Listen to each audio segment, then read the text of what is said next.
എന്തുകൊണ്ടാണ് ഇസ്ലാമിനെ വിമർശിക്കുന്നത് എന്ന് പലരും ചോദിക്കാറുണ്ട്. Joseph hi, universal hi. എന്തിനാണ് നിങ്ങൾക്ക് ഇസ്ലാമിനോട് ഇത്ര വലിയ ശത്രുത എന്ന് ചോദിക്കാറുണ്ട്. ആർക്കും ശത്രുതയില്ല, ഇസ്ലാമിനോട് സഹതാപമേ, വെറും സഹതാപം, മറ്റൊന്നുമില്ല. കാരണം ഒരു യഥാർത്ഥ മുസ്ലിം, ഒരു വിശ്വാസി എങ്ങനെ ആയിരിക്കണം എന്നതിൻ്റെ തെളിവാണ് ചില ആളുകൾ. അതുകൊണ്ട് അത് പറയുക തന്നെ വേണം. ഇപ്പോ ഞാൻ എൻ്റെ മകളുടെ പഠന സംബന്ധമായിട്ട് ഒരു പോസ്റ്റ് ഇട്ടിട്ടുണ്ടായിരുന്നു. സ്വാഭാവികമാണ്, നിങ്ങൾക്ക് ആലോചിച്ചാൽ മനസ്സിലാവും. ഒരു സാധാരണക്കാരി മക്കളെ പഠിപ്പിച്ച് ഉന്നത വിദ്യാഭ്യാസം കൊടുക്കാൻ ശ്രമിക്കുമ്പോൾ ഉണ്ടാകുന്ന സാങ്കേതികമായ പ്രശ്നം. മോൾക്ക് എഡ്യൂക്കേഷൻ ലോണാണ്. അവസാന സ്റ്റേജ് എത്തിയപ്പോഴേക്ക് പ്രതീക്ഷിച്ച അത്രയും പൈസ എഡ്യൂക്കേഷൻ ലോണിൽ നിന്ന് കിട്ടാതെ വന്നു. അങ്ങനെ വന്നപ്പോൾ എനിക്കൊരു പോസ്റ്റ് ഇടേണ്ടി വന്നതാണ്. ഒരുപാട് ആളുകൾ സഹായിച്ചിട്ടുണ്ട്, സഹകരിച്ചിട്ടുണ്ട്, സമാധാനത്തോടുകൂടി കൂടെ നമ്മളെ പിടിച്ചു നിർത്തിയിട്ടുണ്ട്. വളരെ സന്തോഷം. കാരണം അതിനുവേണ്ടിയാണല്ലോ നമുക്ക് ഇത്തരം ആദർശ ബന്ധങ്ങള്, സൗഹൃദ ബന്ധങ്ങളൊക്കെ ഉണ്ടാകേണ്ടത്. അങ്ങനെയാണ്. ആശയങ്ങളും ആദർശങ്ങളുമായി പൊരുത്തക്കേടുകൾ ഉള്ളപ്പോഴും വ്യക്തിബന്ധങ്ങൾ ആ രൂപത്തിലാണ് നമ്മൾ നിലനിർത്തിക്കൊണ്ടുപോകുന്നത്. അങ്ങനെ മിനിഞ്ഞാന്ന് ഒരാള് സൗദി അറേബ്യയിൽ നിന്ന് ഒരു ഫേക്ക് ID ഉണ്ടാക്കി, ഒരു വാട്സപ്പ് നമ്പറും ഉണ്ടാക്കി കയറി വന്നു. അയാൾ പറഞ്ഞതൊന്നും എനിക്ക് നിങ്ങളോട് പറയാൻ പറ്റുന്നതല്ല. എന്നിരുന്നാലും ഒരു മുഹമ്മദീയൻ എന്തായിരിക്കും, എങ്ങനെ ആയിരിക്കും എന്ന് നിങ്ങളോട് ബോധ്യപ്പെടുത്താനുള്ള ഒരു ബാധ്യത എനിക്കുണ്ടല്ലോ. എന്തുകൊണ്ടാണ് ഇവർക്ക് എന്നോട് ഇത്രയധികം വിരോധം? ഇവരുമായിട്ട് പേഴ്സണലി എന്തെങ്കിലും റിലേഷൻ ഉണ്ടോ എനിക്ക്? അങ്ങനെ എന്തെങ്കിലും ഇവരുമായിട്ട് ഒരു പേഴ്സണൽ റിവഞ്ച്, വ്യക്തിപരമായിട്ട് എന്തെങ്കിലും പ്രശ്നങ്ങൾ ഉള്ളത് കൊണ്ടാണോ? അല്ല. ഇസ്ലാമിക ഗ്രന്ഥങ്ങളിലുള്ള വസ്തുതകൾ തുറന്നു പറഞ്ഞു എന്ന ഒറ്റ കാരണത്താലാണ് എന്നോട് ഇവർക്ക് ഇത്രയധികം വിരോധം വന്നിട്ടുള്ളത്. ആ വിരോധം എത്രമാത്രം ഭീകരമാണ് എന്ന് നിങ്ങൾ അറിയണമെങ്കിൽ ആ വീഡിയോ പൂരത്തെറിയാണ്. മദ്രസയിൽ പഠിച്ചിട്ടുള്ള ഒരു മുസ്ലിം മാതാപിതാക്കൾ വളർത്തുന്ന മക്കൾ അവൻ്റെ വീട്ടിൽ എങ്ങനെ ആയിരിക്കും എന്നതിനു കൂടി ഒരു ഉത്തമ ഉദാഹരണമാണത്. എനിക്ക് പറയാതിരിക്കാൻ പറ്റില്ല. അതുകൊണ്ട് മാത്രം ഞാൻ ആ വീഡിയോ നിങ്ങളോടൊന്ന് കാണിച്ചു തരാം. അത് കാണിക്കാതെ പോയാൽ ശരിയാകത്തില്ല എന്നുള്ളത് കൊണ്ടാണ്. അല്ലാതെ ആ പൂരത്തെറിയൊന്നും എൻ്റെ ഓഡിയൻസിന്റെ വിലപ്പെട്ട സമയവും എഫേർട്ടും എടുത്ത് എനിക്ക് വേസ്റ്റ് ചെയ്യണം എന്ന് ആഗ്രഹമുണ്ടായിട്ടല്ല. പക്ഷേ ഒരു ശരാശരി വിശ്വാസി എന്തായിരിക്കും, എങ്ങനെ ആയിരിക്കും, എന്തുകൊണ്ടാണ് ഇവര് ലോക രാജ്യങ്ങളിൽ പോലും ഇത്രയധികം വിമർശിക്കപ്പെടുന്നത് എന്നറിയണ്ടേ? അതിനുവേണ്ടിയെങ്കിലും ഇവരുടെ ഹലാൽ ഖുർആൻ ക്ലാസുകൾ ഞാൻ നിങ്ങളെ ഒന്ന് കേൾപ്പിക്കുവാണ്. ക്ഷമിക്കണം, നിർബന്ധമായിട്ടും നിങ്ങളൊരു ഹെഡ്സെറ്റ് വെക്കണം. കുടുംബമായിട്ടിരുന്ന് ഈ വീഡിയോ നിങ്ങൾ കാണരുത്, ഈ വോയിസുകൾ നിങ്ങൾ കേൾക്കരുത്. കാരണം പറയുന്നത് അത്രയും ഖുർആനും ഹദീസും. അതുകൊണ്ടാണ് ഞാനിത് പറയുന്നത്. അപ്പോൾ നിങ്ങളതൊന്ന് കേൾക്കണം. ഓക്കെ. ഹായ് പ്രിയമുള്ള സുഹൃത്തുക്കളെ, എന്തുകൊണ്ടാണ് ഇസ്ലാമിനെ മാത്രം വിമർശിക്കുന്നത് എന്ന് എല്ലാവരും ചോദിക്കും.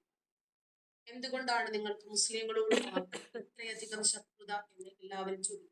ഒന്നാമത്തെ കാര്യം, അവർ സമാധാന മതക്കാരാണ്. അവർ സംസ്കാര സൽഗുണ സമ്പന്നന്മാരാണ്. മദ്രസയിൽ പോയി 3.5 വയസ്സ് മുതൽ പഠിക്കുന്ന സംസ്കാരം എന്താണ് എന്ന് ആദ്യം വീട്ടിലും പിന്നീട് അത് മദ്രസയിലും, അതല്ലെങ്കിൽ ആദ്യം മദ്രസയിൽ പിന്നീട് വീട്ടിലും, രണ്ടും ഒരേപോലെ തന്നെയാണ്. അങ്ങനെ പ്രാവർത്തികമാക്കി ഇവര് ഈ സാംസ്കാരിക നായകന്മാര് ചമഞ്ഞ സമൂഹത്തിലേക്ക് ഇറങ്ങുവാണ്. എന്തിന്? ഇസ്ലാമിനെ വിമർശിക്കുന്ന ആളുകൾക്ക് മറുപടിയുമായി. ഈ സമാധാന മതക്കാര് എന്താണ്, എങ്ങനെയാണ് എന്ന് ഒരു 4 പേരെയെങ്കിലും അറിയിച്ചു എന്നുള്ളതാണ് ഞങ്ങൾ ചെയ്ത തെറ്റ്. ഓക്കെ. അതുപോലെ ഇസ്ലാമിക ഗ്രന്ഥങ്ങളിൽ എന്താണ് പറഞ്ഞിട്ടുള്ളത്, പ്രത്യേകിച്ച് മുസ്ലിങ്ങളെ കുറിച്ച് എന്താണ് പറഞ്ഞിട്ടുള്ളത്, മുസ്ലിങ്ങളോട് എന്ത് കൽപ്പനയാണ് കൊടുത്തിട്ടുള്ളത് എന്നൊക്കെ ജനങ്ങളോട് ഇസ്ലാമിക ഗ്രന്ഥങ്ങൾ നിരത്തി സമർത്ഥിച്ചു എന്നതാണ് ഞാൻ ചെയ്ത തെറ്റ്. അപ്പൊ സൗദി അറേബ്യയിൽ ഇരുന്നിട്ട് സ്വർഗത്തിന്റെ റിസർവേഷൻ ടിക്കറ്റ് എടുത്തിരിക്കുന്ന ഒരു മദ്രസ കോട്ടെ വെള്ളിയാഴ്ച എന്റെ വാട്സപ്പിൽ കയറി എന്നിട്ടാണ് hi teacher how are you എന്ന് ചോദിച്ചു. അവൻ വിളിച്ചു. ഞാൻ എന്തിനാണ് വിളിച്ചത് എന്ന് അറിയില്ല. അപ്പൊ തിരിച്ചു വിളിച്ചു നോക്കി, കിട്ടിയില്ല. ആ ടീച്ചർ, ആ ബൈജു ഇട്ട അക്കൗണ്ട് നിങ്ങളുടെ തന്നെയല്ലേ എന്നതാണ് ആദ്യത്തെ ചോദ്യം. ഞാൻ അതേന്ന് പറഞ്ഞു. ഞാൻ അതിലേക്ക് ഒരു 50,000 ഇടുന്നുണ്ട്. നിങ്ങൾ ഒരു വീഡിയോ ചെയ്യുന്നു, ഒരു ജിഹാദി പണി തന്നു, അത് ഒന്ന് തുറന്ന് കാട്ടാനാണ് കോൾ എടുക്കുന്നു എന്ന് ചോദിക്കുക. ഒരു ഇസ്ലാം മത വിശ്വാസിയെ സംബന്ധിച്ചിടത്തോളം അവൻ കപടനായിരിക്കണം, കള്ളനായിരിക്കണം, തെമ്മാടിയായിരിക്കണം, വൃത്തികെട്ടവനായിരിക്കണം, ശിശുഭോഗിയായിരിക്കണം, മാതൃഭോഗിയായിരിക്കണം, ശവഭോഗിയായിരിക്കണം എന്നതിന് ഇവൻ തെളിവാണ്. ഇവൻ വിചാരിച്ചു ഈ 50,000 രൂപ തന്നാൽ ഉടനെ തന്നെ ഞാൻ ഓക്കെ ജിഹാദിക്കെതിരെയല്ലേ, ഞാനങ്ങ് വീഡിയോ ചെയ്യാമെന്ന് പറയുമെന്ന് വിചാരിച്ചു. അപ്പൊ കോൾ എടുക്കുമോ എന്നുള്ളതിന് ഞാൻ ഓക്കെ എന്ന് പറഞ്ഞു. ജിഹാദി കൂട്ടങ്ങളാകുമ്പോൾ ഇവൻ പറഞ്ഞതിലും തെറ്റില്ല. കാരണം ഇവർക്ക് പണി കൊടുക്കലാണ് പണി, എല്ലാവർക്കും പണി കൊടുക്കലാണ്. അപ്പോ ഞാന് ഇതിലേക്ക് ഒരു 50,000 രൂപ ഇടുന്നുണ്ട്, നിങ്ങളൊരു വീഡിയോ ചെയ്യുമോ എന്ന് ചോദിച്ചിട്ട് ഞാൻ ചോദിച്ചു എന്തിന്? ഞാൻ പണം വാങ്ങി ഞാൻ ഒന്നും ചെയ്യാറില്ല എന്നാണ് എന്റെ മറുപടി. അതാരും അറിയില്ല. കണ്ടില്ലേ, ഇവൻ പലർക്കും പണം കൊടുത്ത് പല ജിഹാദി പ്രവർത്തനങ്ങളും ചെയ്യിച്ചിട്ടുണ്ട് എന്നതിന്റെ തെളിവാണ്. അത് ഇവന്റെ നമ്പരും കാര്യങ്ങളും ഒക്കെ ഞാൻ സൗദി എംബസിക്ക് എന്താ ചെയ്യേണ്ടതെന്ന് വെച്ചാൽ ഞാൻ അതൊക്കെ ചെയ്യും, അത് വിഷയമില്ല. അപ്പോ അതാരും അറിയില്ല എന്ന് പറഞ്ഞപ്പോൾ ഞാൻ സോറി എന്ന് പറഞ്ഞു, എനിക്കതിന്റെ ആവശ്യമില്ല. എന്നിട്ട് പുറത്തറിയേണ്ടുന്ന വിഷയമാണെങ്കിൽ അറിയിക്കാം, അതിന് പണം വേണ്ട എന്നതാണ് എന്റെ മറുപടി. അത് കഴിഞ്ഞിട്ട് അവൻ കുറെ ഹലാലായിട്ടുള്ള പ്രബോധനങ്ങൾ നടത്തി. ഖുർആൻ ക്ലാസ് ആണ്, ശരാശരി വിശ്വാസം എന്താണോ ചെയ്യേണ്ടത് അത്തരം കുറച്ച് പ്രബോധനങ്ങൾ. എന്നാ പിന്നെ നമുക്ക് ആ പ്രബോധനം കേൾക്കുന്നതിന് മുമ്പ് ഖുർആനാണല്ലോ പറയുന്നത്, മുഹമ്മദിന്റെ ലീലാവിലാസങ്ങളാണല്ലോ പറയുന്നത്. അതുകൊണ്ട് തൽക്കാലം നിങ്ങളൊരു ഹെഡ്സെറ്റ് പ്രായപൂർത്തിയായ ആളുകൾ മാത്രമേ ഇത് കേൾക്കാവൂ. കുടുംബമായിട്ടിരുന്ന് ആരും ഇത് കേൾക്കരുത്, പബ്ലിക് പ്ലേസിൽ ഇരുന്ന് ഇത് കേൾക്കരുത്. കാരണം ഇത് ഹലാലായിട്ടുള്ള ഖുർആൻ പ്രബോധനമാണ്. ഇസ്ലാം വിട്ട് പോയവരെയും അമുസ്ലിങ്ങളെയും ഇസ്ലാമിനെ വിമർശിക്കുന്ന ആളുകളെയും ഒക്കെ ഇസ്ലാമിലേക്ക് ക്ഷണിച്ചു കൊണ്ടുവരുന്നതിന് വേണ്ടി ഒരു വിശ്വാസി, ഒരു ശരാശരി മുസ്ലിം എടുക്കുന്ന എഫേർട്ടാണ് തരുന്നത്. കാരണം നാളെ അള്ളാഹു നീ എന്ത് ചെയ്തു എന്ന് ചോദിക്കുമ്പോൾ അതിന് മറുപടി പറയുന്നതിനു വേണ്ടിയാണ് അവൻ ഇത് ചെയ്തിട്ടുള്ളത്. അപ്പൊ അവന്റെ കബർ വിശാലമാക്കാനും അവന് സ്വർഗം കിട്ടാനും പരലോകത്ത് ശിക്ഷ ഒഴിവാക്കാനും നരകശിക്ഷയിൽ നിന്ന് മോചനം നേടുന്നതിനും ഒക്കെ വേണ്ടി ഞാൻ എന്ത് ചെയ്തു എന്ന് അവൻ പറയണ്ടേ. അതിനുവേണ്ടി അവൻ പറയുന്നതാണ്. ഒന്നുകൂടി പറയുന്നു, ഹെഡ്സെറ്റ് വെച്ചോ, പ്രായപൂർത്തിയായ ആളുകളെ ഇത് കാണാവൂ, കേൾക്കാവൂ, കുട്ടികളോ കുടുംബമായിട്ടോ ഇരുന്നത് കേൾക്കും. ഓക്കെ, എന്നാ പിന്നെ നമുക്ക് പൂച്ചിട്ട് കാറ്റത്തിരിക്കുന്നത് പച്ച പോലെ അടിച്ച് ഇതൊന്നും ഒരു കുണ്ണ കയറിണ്ടാവില്ല. ഇത് 4, 5, 6 കുണ്ണ കയറിയിട്ട് ഏതോ തന്തക്ക് ഉണ്ടായതെന്നൊക്കെ തോന്നുന്നത്. എടി പൊലാടിച്ച് ഇച്ചി മതം വിട്ടിക്കണമെങ്കിൽ ആ മതം ഇറ്റിച്ച് നടന്നോ? ഇജ്ജ് എന്തിനാടി ഈ നാട്ടുകാരെ വെറുപ്പ് മുഴുവൻ സമ്പാദിച്ചു വെക്കണേ? ഇജ്ജ് അങ്ങനെ ഒരു വിശ്വാസം ഉണ്ടെങ്കിൽ ഇസ്ലാം മതത്തിൽ എനിക്ക് പറ്റണമെങ്കിൽ മാറിപ്പോയി. ഇജ്ജ് എന്തിനാടി ഈ ആൾക്കാരെ വെറുപ്പ് മുഴുവൻ സമ്പാദിച്ചു വെക്കണം? അതിലെന്ത് കാര്യം പൂരിമോളുള്ളത്? ആർക്ക് എന്റെ കുണ്ടിയിലെ സംഖ്യകൾ നല്ലോണം കയറ്റി തരുന്നുണ്ട്, പൂറ്റിലും ബാക്കിലും പിന്നെ നിങ്ങളെ ഈ ചിന്താഗതിയിൽ അതൊന്നും പ്രശ്നമില്ലല്ലോ. പൂറ്റിലും പിന്നെ കുണ്ടിയിലും എല്ലാവരും ഇട്ടിട്ട് കളിക്കാലോ, ആർക്ക് വേണമെങ്കിലും കളിക്കാം, എപ്പോ വേണമെങ്കിലും കളിക്കാന്നുള്ള ചിന്താഗതി അല്ലേ. ഈ പോരാടിച്ചെങ്കിലും ഒന്ന് നന്നാവാൻ നോക്ക്.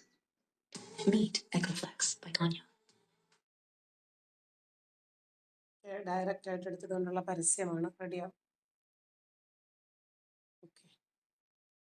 ഈ പോരാടിച്ചെങ്കിലും ഒന്ന് നന്നാവാൻ നോക്ക്. ഇവന്റെ വീട്ടിലെ പെണ്ണുങ്ങളുടെ അവസ്ഥയൊന്ന് ആലോചിച്ച് നോക്കിക്കേ. ഇവന്റെ ഉമ്മയെ ഇവൻ വെറുതെ വിട്ടിട്ടുണ്ടാവും. ഇവന്റെ പെങ്ങളെയും മകളെയും നാട്ടിലും അതുപോലെ ഇവന്റെ കൂട്ടുകാരുടെ ഒക്കെ മക്കളെയോ പെങ്ങന്മാരെയോ ഉമ്മയെയോ ഈ ഖുർആൻ പ്രഭാഷകൻ വെറുതെ വിട്ടിട്ടുണ്ടാവും. ഒന്ന് ആലോചിച്ച് നോക്ക്. ഇത്രയും അമ്പൊഴുക്ക പറയാൻ, വായു പുഴുത്തു വാരാൻ പറ്റണമെങ്കിൽ അതൊരു ശരിയായ മുഹമ്മദീയനായിരിക്കണം. ഖുർആനും ഹദീസും പഠിച്ച് ജീവിതത്തിൽ പകർത്തുന്ന ഒരാൾക്കല്ലാതെ ഇങ്ങനെ പറയാൻ പറ്റില്ല. അപ്പോ ഒരു മുസ്ലിം എന്തായിരിക്കും എന്നതിന് ഉദാത്തമായിട്ടുള്ള തെളിവാണിത്. അതുകൊണ്ട് ഇത് നിങ്ങൾ എല്ലാവരും എത്തിക്കേണ്ടവരിലേക്കൊക്കെ മാക്സിമം എത്തിക്കണം. ഞാൻ ഒരു വീഡിയോയും ഷെയർ ചെയ്യാൻ ഞാൻ നിങ്ങളോട് ആവശ്യപ്പെടാറില്ല, ലൈക്ക് ആവശ്യപ്പെടാറില്ല, ഷെയർ ചെയ്യണമെന്ന് പറയാറില്ല, കമന്റ് ചെയ്യണമെന്ന് പറയാറില്ല, ബെല്ലൈക്കൺ അടിക്കണമെന്നോ ഒന്നും ഞാൻ പറയാറില്ല. പക്ഷെ ഞാൻ പറയുന്നു, ഒരു ശരിയായിട്ടുള്ള ഒരു ശരാശരി മുസ്ലിം എങ്ങനെയായിരിക്കും, അവരുടെ വായിൽ നിന്ന് വരുന്ന മദ്രസയിൽ നിന്നും പഠിച്ച, അവരുടെ വീട്ടിൽ നിന്നും അവരുടെ തന്തയും തള്ളയും പഠിപ്പിച്ചു കൊടുത്ത സംസ്കാരം എന്താണ് എന്ന് ആളുകൾ അറിയണ്ടേ. ഇവന്റെ ഉമ്മ എങ്ങനെയായിരിക്കും എന്ന് ഇവന്റെ ഈ വാക്കുകളിലുണ്ട്. അല്ലെ, ഇവന്റെ വീട്ടിലെ സംസ്കാരം. അതേ റെനി, സാധാരണ മുസ്ലിം വീടുകളില് മക്കളും വാപ്പയും ഒക്കെ ഡാഷിന്റെ മോനെ എന്ന് വിളിക്കുന്നതാണ് ഇവർ കേൾക്കുന്നതും പറയുന്നതും. പിന്നെ അവരുടെ പ്രവർത്തനങ്ങൾ അതിനെതിര് വരുമോ? അല്ലെങ്കിൽ തന്നെ ഈ മരിക്കും, സ്വർഗം, നരകം, പരലോകം, രണ്ടു തോളിലും മലക്കുകൾ, ഇങ്ങനെയൊക്കെ വിശ്വസിക്കുന്നവരാണെങ്കിൽ അവരുടെ ജീവിതത്തിൽ ആ പ്യൂരിറ്റി ഉണ്ടാകും. അതില്ലാതാകുന്നത് എന്തുകൊണ്ടാ? ഈ വിശ്വാസം ആദ്യം നഷ്ടപ്പെടുന്നത് ഇവർക്കാണ്. ഞാൻ മതം വിട്ടു, എനിക്ക് നരകമാണെങ്കിൽ ഞാൻ അങ്ങ് വാങ്ങിക്കോളാം. ഇതുപോലെയുള്ള നാറി ഡാഷിന്റെ മക്കള് പോകുന്ന സ്വർഗത്തിലേക്ക് പോകാതിരിക്കാനല്ലേ നല്ല തന്തയ്ക്കുണ്ടായ മക്കള് ആഗ്രഹിക്കൂ, അല്ലേ? ഇതുപോലെയുള്ള അമ്മയെയും പെങ്ങളെയും തിരിച്ചറിയാതെ, മകളാണെങ്കിലും സാരമില്ല മുട്ടിയാലുടനെ കമിഴ്ത്തിയും മലർത്തിയും കിടത്തുന്ന ഇതുപോലെയുള്ള ചേറ്റകള്, മദ്രസകളിൽ നിന്നും പഠിച്ചു വരുന്ന, നല്ല തന്തയ്ക്കുണ്ടാകാത്ത, നല്ല തള്ള സംസ്കാരം പഠിപ്പിച്ചു വളർത്താത്ത, പബ്ലിക്കിൽ ഒരു സ്ത്രീയോട് എങ്ങനെ സംസാരിക്കണം എന്നറിയാത്ത ഈ ഡാഷിന്റെ മക്കളൊക്കെ പോകുന്ന ആ കുണ്ടനടി കേന്ദ്രത്തിലേക്ക്, ആ വേശ്യാലയത്തിലേക്ക് പോകാതിരിക്കാനല്ലേ നമ്മൾ ആഗ്രഹിക്കും. അതുകൊണ്ട് ഈ നായയുടെ മക്കള് പോകുന്ന ഈ ചൊറുകത്തിലേക്ക് നമുക്ക് പോകണ്ട കാക്ക, നീ അങ്ങ് പൊയ്ക്കോ. നിനക്കവിടെ ഉമ്മായേയും കിട്ടും, ഉമ്മുമ്മായേയും കിട്ടും, മകളെയും കിട്ടും, ചെറുകുട്ടിയെയും കിട്ടും, പെങ്ങളെയും കിട്ടും, മാമിയെയും കിട്ടും, അമ്മായിയെയും അമ്മാവനെയും ഒക്കെ കിട്ടും. ഒരു കുഴപ്പമില്ല. അപ്പോ ഇവരെ കുറിക്കുന്ന ഇത്തരം ഇവരുടെ സ്വഭാവ സവിശേഷതകൾ നിങ്ങളോട് പറയാതെ എനിക്ക് ലൈവ് കട്ട് ചെയ്യാൻ പറ്റില്ല, ഫിനിഷ് ചെയ്യാൻ പറ്റില്ല. അപ്പോ ഇങ്ങനെയുള്ള ആളുകൾക്ക് മുമ്പിൽ എന്നെ കിട്ടിയാൽ ഇവരിഞ്ചിഞ്ചായി കൊല്ലുമോ ഇല്ലേ എന്നൊന്ന് ആലോചിച്ച് നോക്കിക്കേ. ഇന്നിപ്പോ ഒരു 10 വയസ്സായ കുട്ടിയെ 2 പേര് തമ്മിലുള്ള കുടിപ്പക കാരണം എന്നെ നന്നാക്കാൻ ഒരാൾ വന്നിട്ടുണ്ടല്ലോ. കുടിപ്പക കാരണം ജ്യേഷ്ഠന്റെ 10 വയസ്സുള്ള മകനെ കഴുത്തറുത്തു കൊന്ന് അവന്റെ ലിംഗം വരെയും ഛേദിച്ച ഒരു വാർത്ത UP-യിൽ നിന്ന് വന്നിട്ടുണ്ട്. അപ്പോ എന്നോടുള്ള ഇവരുടെ പകയുടെ ആധിക്യം എത്രമാത്രമാണെന്ന് ആലോചിച്ചു. ഒരു സത്യം തുറന്നു പറയുന്നതിന്റെ പേരിൽ ഇസ്ലാമിക ഗ്രന്ഥങ്ങളിലെ മാനവിക വിരുദ്ധതകളും ജനാധിപത്യ വിരുദ്ധതകളും, സർവോപരി അന്യമതത്തോട് ഇസ്ലാം കാണുന്ന ഒരു അമർഷം, വിദ്വേഷം, വെറുപ്പ്, ഇതൊക്കെ തുറന്നു പറയുന്നത് കൊണ്ട് മാത്രമാണ് എന്നോട് ഇവർക്ക് ഇത്രയും പകയും വിരോധവും ഉണ്ടാകുന്നത്. അതുകൊണ്ട് പറയാതിരിക്കാൻ പറ്റുമോ? പറയുക തന്നെ ചെയ്യും. ഇനിയും പറഞ്ഞോണ്ടേയിരിക്കും. അപ്പോൾ കാക്കയുടെ ഹലാൽ തെറികൾ തീർന്നിട്ടില്ല. ബാക്കി ഭാഗവും കൂടി നമുക്കൊന്ന് കേൾക്കാം. ഇത്രയും അമ്പൊഴുക്ക പറയാൻ, വായി പുഴുത്തു വാരാൻ പറ്റണമെങ്കിൽ അതൊരു ശരിയായ മുഹമ്മദീയനായി, ഖുർആനും ഹദീസും പഠിച്ച് ജീവിതത്തിൽ പകർത്തുന്ന ഒരാൾക്കല്ലാതെ ഇങ്ങനെ പറയാൻ പറ്റില്ല. അപ്പോ ഒരു മുസ്ലിം എന്തായിരിക്കണം, എന്തായിരിക്കും എന്നതിന് ഉദാത്തമായിട്ടുള്ള തെളിവാണിത്. അതുകൊണ്ട് ഇത് നിങ്ങൾ എല്ലാവരും എത്തിക്കേണ്ടവരിലേക്കൊക്കെ മാക്സിമം എത്തിക്കണം. ഞാൻ ഒരു വീഡിയോയും ഷെയർ ചെയ്യാൻ ഞാൻ നിങ്ങളോട് ആവശ്യപ്പെടാറില്ല, ലൈക്ക് ആവശ്യപ്പെടാറില്ല, ഷെയർ ചെയ്യണമെന്ന് പറയാറില്ല, കമന്റ് ചെയ്യണമെന്ന് പറയാറില്ല, ബെല്ലൈക്കൺ അടിക്കണമെന്നോ ഒന്നും ഞാൻ പറയാറില്ല. പക്ഷെ ഞാൻ പറയുന്നു, ഒരു ശരിയായിട്ടുള്ള ഒരു ശരാശരി മുസ്ലിം എങ്ങനെയായിരിക്കും, അവരുടെ വായിൽ നിന്ന് വരുന്ന മദ്രസയിൽ നിന്നും പഠിച്ച, അവരുടെ വീട്ടിൽ നിന്നും അവരുടെ തന്തയും തള്ളയും പഠിപ്പിച്ചു കൊടുത്ത സംസ്കാരം ഒന്നും വ്യക്തമായി കാണുന്നില്ല. ഈ പഴയ പരസ്യമാണ്. എന്താണ് ഈ നാളുകൾ അറിയേണ്ടത്? ഇവന്റെ ഉമ്മ എങ്ങനെയായിരിക്കും എന്ന് ഇവന്റെ ഈ വാക്കുകളിലുണ്ട്. ഇവന്റെ വാപ്പ എങ്ങനെയായിരിക്കും എന്ന് ഇവന്റെ വാക്കുകളിലുണ്ട്. ഇവന്റെ വീടുകളിലുള്ള പെണ്ണുങ്ങളോട് എങ്ങനെയായിരിക്കും എന്നതൊക്കെ ഈ വാക്കുകളിലുണ്ട്, അല്ലെ? അതല്ലാതെ പബ്ലിക്കിൽ വന്നിട്ട് ഇത്രയും തെറി പറയാനൊന്നും ഒരു ഹൈന്ദവൻ വളർത്തുന്ന മക്കളില് ഉണ്ടാകത്തില്ല. ഒരു ക്രൈസ്തവ കുടുംബങ്ങളിൽ വളരുന്ന ഒരു കുഞ്ഞിന്, ഒരു മകന് ഇങ്ങനെ പറയാൻ കഴിയും. അതിന് എങ്ങനെയും തെളിഞ്ഞു നിന്ന് ആരെയും തെറി പറയാനും എന്ത് രൂപത്തിൽ പുഴുത്തു വാരാനും പറ്റുന്ന ഏക വിഭാഗമാണ് മുസ്ലിങ്ങൾ എന്നതിന് ഇതിൽ കൂടുതൽ തെളിവ് വേണ്ടല്ലോ. എന്തുകൊണ്ടാണ് ഇസ്ലാമിനെ വിമർശിക്കുന്നത്, എന്തുകൊണ്ടാണ് മുസ്ലിങ്ങളെ വിമർശിക്കുന്നത് എന്ന് ചോദിച്ച് ഇനി ആരും ഇതുവഴി വരല്ലേ. അപ്പോൾ അടുത്ത ഹലാൽ പ്രബോധനം കേൾക്കാം. ഇപ്പൊ ബൈജുവിന്റെ എല്ലാം കഴിഞ്ഞിട്ട് ബൈജുവിന്റെ കുണ്ണ ഇമ്മിക്കൊണ്ടിരിക്കുകയാണ്. ബൈജുവിന്റെ കുണ്ണ എന്താ പറയുക, തോരമുട്ട സുഖണ്ട ഇബാന് നന്നായിട്ട് പോയിട്ട് മുമ്പി കൊടുക്കാൻ പറ്റിയ തീട്ട ബൈജുവിന്റെ അപ്പി ബൈജുവിന്റെ എന്തിനാണ് ഓരോരുത്തർ വിശ്വസിച്ചോട്ടെ, എന്തിനാണ് ഈ ഹിന്ദുക്കളും മുസ്ലിങ്ങളും തമ്മിൽ തല്ലിപ്പിക്കാൻ വേണ്ടിയിട്ട് ഉള്ള ഈ പൂർവന്മാരെ കൊടുത്ത് കൂടിയിട്ട് വർഗീയത ഉണ്ടാക്കി നടക്കാൻ ഓരോരുത്തർ. ഇവിടെ ഈ രാജ്യത്ത് 99% ജനങ്ങളും ഏതെങ്കിലും ഒരു മതത്തിൽ വിശ്വസിക്കുന്ന ആൾക്കാരാണ്. നിങ്ങൾ ഈ 1% 400 ഇങ്ങനെ കിടന്നിട്ട് ഇതാക്കിയിട്ടുണ്ടെങ്കിൽ ലോകം മാറും നിങ്ങൾ ചിന്തിക്കേണ്ട. ലോകത്തെ ഏറ്റവും കൂടുതൽ 99% ജനങ്ങളും പിന്നെ 80% ജനങ്ങളും മതവിശ്വാസികളും ഏതെങ്കിലും ഒരു മതത്തിൽ വിശ്വസിക്കുന്ന ആൾക്കാരാണ്. ഈജും ഈ ആരിഫും പിന്നെ വേറൊരു പോയിന്റ് ഏതൊക്കെ പൂർവന്മാരുടെ പുസ്തകങ്ങള് അതിന്റെ മക്കൾക്കൊക്കെ ഇതിന് ആവശ്യം ഇതിന് പൈസ ഉണ്ടാക്കാനുള്ളതാണ് കുറ്റം പറയുന്നത്.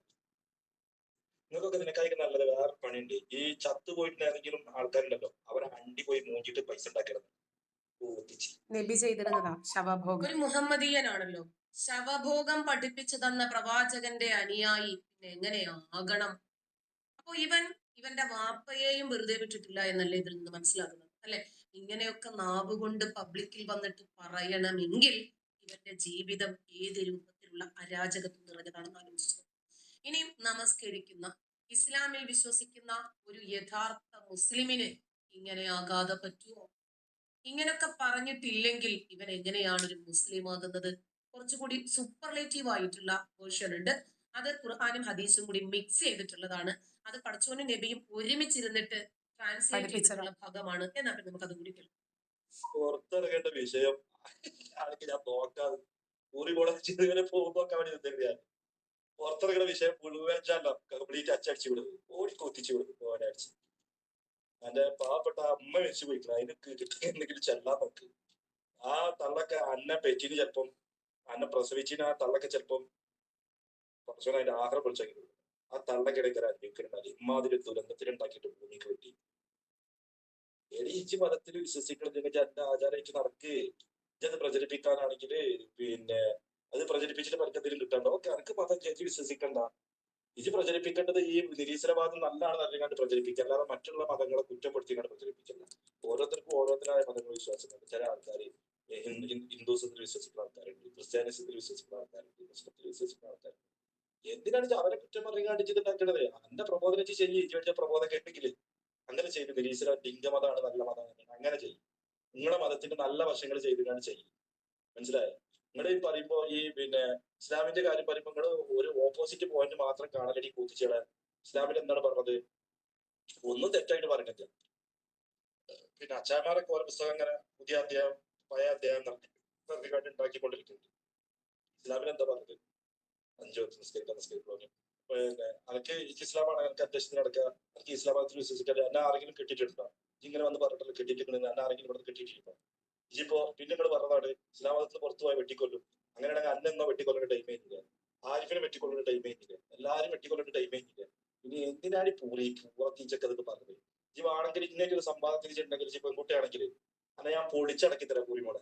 ഇതിന്റെ നമ്പറും കാര്യങ്ങളും ഡീറ്റെയിൽസ് ഒക്കെ ഞാൻ വിട്ടുതരാം. ഇന്നേക്ക് ഒരു സംവാദത്തിന് റെഡിയാണ് പൂരിമോളെ വാങ്ങി. അപ്പൊ അത് ഞാൻ കാണിച്ചിട്ട് സംവാദം ഉണ്ടാകും. ഇവനുമായിട്ട് സംവദിക്കണമെങ്കിൽ ഇവനെ ഇത് പഠിപ്പിച്ചു വിട്ട ഈ സംസ്കാരത്തിലുള്ള ഇവന്റെ തന്തയ്ക്കും തള്ളയ്ക്കും അല്ലേ പറ്റുള്ളൂ. എന്തായാലും തള്ള പ്രസവിക്കാൻ വഴിയില്ല, തൂറിയിട്ടതായിരിക്കാനാണ് വഴി. കാരണം അതുകൊണ്ടാണ് വായിൽ കൂടെ തൂറുന്നത്. ഒന്ന്. രണ്ടാമത്തെ കാര്യം, ഇവന്റെ തള്ളയ്ക്ക് ഇവന്റെ തന്ത ആരാണെന്ന് ഓർമ്മയുണ്ടാകുമോ? എന്തായിരുന്നാലും ഒരു തന്തയ്ക്ക് കുട്ടി ഉണ്ടാകുള്ളൂ എന്നുള്ളതാണ് സയൻസ്. പക്ഷെ ഇവനെ സംബന്ധിച്ചിടത്തോളം അതാകാൻ തരമില്ല. ഇവന്റെ തള്ള എന്തായിരുന്നാലും നല്ല മാർഗത്തിൽ ഉണ്ടാക്കിയവനല്ല ഇത് ഏതാണ്ട് എനിക്ക് മനസ്സിലായി. എനിക്ക് മാത്രമല്ല, ഇത് കേൾക്കുന്ന എല്ലാവർക്കും മനസ്സിലാകും. അപ്പോ എനിക്ക് ഇവനോട് ചോദിക്കാനുള്ളത്, നിന്നെ ഉണ്ടാക്കിയവൻ ഉണ്ടോടാ? നിന്നെ തൂറിയിട്ടവൾ ഉണ്ടോടാ ജീവനോടെ? അങ്ങനെയാണെങ്കിൽ അവളെയും അവനെയും പിടിച്ച് ഓപ്പോസിറ്റ് ഇപ്പുറത്തും അപ്പുറത്തുമായിട്ട് നിർത്തിയിട്ട് നീ നടുക്ക് നിന്നിട്ട് സംവദിക്കടാ. അതാണ് നല്ലത്. അതാകുമ്പോ നിങ്ങൾക്ക് പരസ്പരം ഉമ്മയെയും ഭോഗിക്കാം, പാപ്പയെയും ഭോഗിക്കാം, മകനെയും ഭോഗിക്കാം. കാരണം ഹവ്വ 20 പ്രസവത്തിൽ 4 മക്കളെ ഉണ്ടാക്കിയിട്ട് 40 മക്കളെ ഉണ്ടാക്കിയിട്ട് അവര് പരസ്പരം ഭോഗിച്ചിട്ടാണല്ലോ ഈ മനുഷ്യകുലം ഉണ്ടാക്കി എന്ന് പ്രവാചകൻ പഠിപ്പിച്ചത്. അങ്ങനെയാകുമ്പോൾ നിങ്ങൾക്ക് അങ്ങനെ സംവദിക്കാം. കാരണം നിനക്ക് അത്തരം സംവാദമാണ് നിനക്ക് പറ്റുന്നത്. അതല്ലാതെ ഖുർആനും ഹദീസും ഞാൻ പറയുന്നത് പോലെയാണ് പറയുന്നത് എങ്കില് നിനക്ക് ആ സംവാദം നിനക്ക് പറ്റില്ല മോനെ. കാരണം എന്തെന്നറിയാമോ? ഉമ്മ ചെറിയ പ്രായത്തിൽ ഇവനുമായിട്ട് ഏതു ഭാഷയിൽ സംവദിക്കണം? ഇവന്റെ ഈ ഭാഷ നമുക്ക് വഴങ്ങൂ? എനിക്ക് വഴങ്ങത്തില്ല കേട്ടോ, എനിക്കറിയില്ല. കാരണം ഇവനൊന്നും ഒരു കുഴപ്പമില്ല.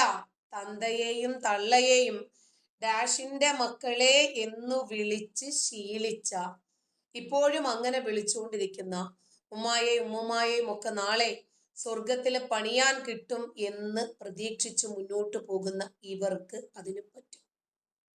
എല്ലാവർക്കും അതിന് പറ്റില്ല കേട്ടോ. എല്ലാവരും ആ കാറ്റഗറി അല്ലല്ലോ. അതുകൊണ്ട് എല്ലാവർക്കും പറ്റണമെന്ന് നിർബന്ധമില്ല.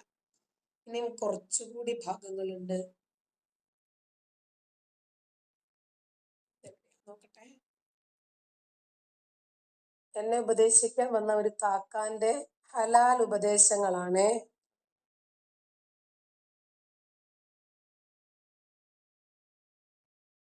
നല്ല വശങ്ങൾ ചെയ്ത് ചെയ്യും.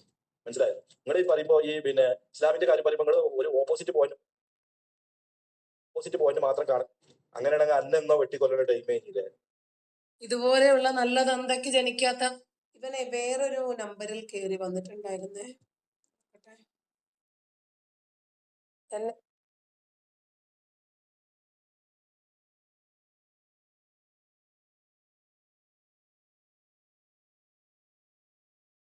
വേറെ നമ്പറിലെ അവൻ കയറി വന്നിട്ട് അതിന്റെ ആദ്യം വിളിച്ച ഹലാൽ തെറികള് പോരാന്ന് പറഞ്ഞിട്ട് അവൻ വീണ്ടും തെറി വിളിച്ചിട്ടുണ്ടായിരുന്നു. അത് കുറച്ചുകൂടി കൂടിയ ഇനമാണ്. സാരമില്ല, ഞാൻ പിന്നെ എടുക്കട്ടെ, എന്നിട്ട് ഞാൻ കേൾപ്പിച്ചു തരാം. അപ്പോ ഇത്രേ ഉള്ളു കാര്യം. ഇവരെ ഇസ്ലാം തലയ്ക്കു പിടിച്ചതാണോ, അതോ മതതീവ്രവാദം തലയ്ക്കു പിടിച്ചതാണോ, അതോ വിവരക്കേടാണോ എന്നറിയില്ല. എന്തായിരുന്നാലും ഏതോ ഉസ്താദ് കേറി ഉമ്മായെ പണിഞ്ഞുണ്ടായവനാണ് ഇവൻ. അതുകൊണ്ടാണ് ഇത്രയുമൊക്കെ പറയാൻ ഇവന് കഴിയുന്നത്. കാരണം ചെയ്ത് അറപ്പ് തീർന്നു കഴിഞ്ഞാൽ പിന്നെ പറയുന്നതിന് എന്താ കുഴപ്പം?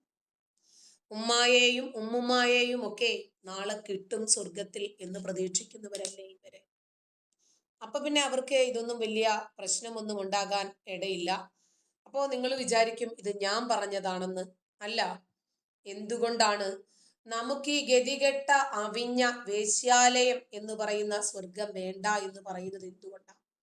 അവിടെ ഉമ്മയെ ഉമ്മയായി കാണാൻ പറ്റില്ല, സെക്സ് ടോയ് ആയിട്ട് കാണാനേ പറ്റൂ. അവിടെ വാപ്പയെ വാപ്പയായി കാണാൻ പറ്റില്ല. നമുക്ക് എതിർലിംഗത്തോടുള്ള താല്പര്യം, അങ്ങനെ സ്വവർഗ ലൈംഗികതയെ ഇഷ്ടപ്പെടുന്ന അങ്ങനെയൊക്കെ കാണാനേ പറ്റുള്ളൂ.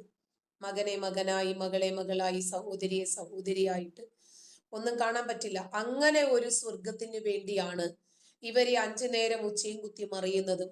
ഇവര് ബാങ്ക് വിളിക്കുന്ന ഉടനെ തന്നെ ഓടിപ്പോകുന്നു നിസ്കരിക്കാൻ, ഇവര് നോമ്പ് പിടിക്കുന്നു, സക്കാത്ത് കൊടുക്കുന്നു എന്ന് പറഞ്ഞിട്ട് ഇവരങ്ങനെ പലതും ചെയ്യുന്നത് ഇവർ ആ ഒരു സ്വർഗത്തിന് വേണ്ടിയാണ്. അപ്പൊ ഇവനെ അവന്റെ സ്ലാങ്ങിലെ മറുപടി പറയാൻ പറ്റുള്ളൂ. എന്തായിരുന്നാലും അവന്റെ സ്ലാങ്ങോളം നമുക്ക് തരം താഴാൻ പറ്റാത്തത് കൊണ്ട് ഞാൻ പറയുന്നില്ല.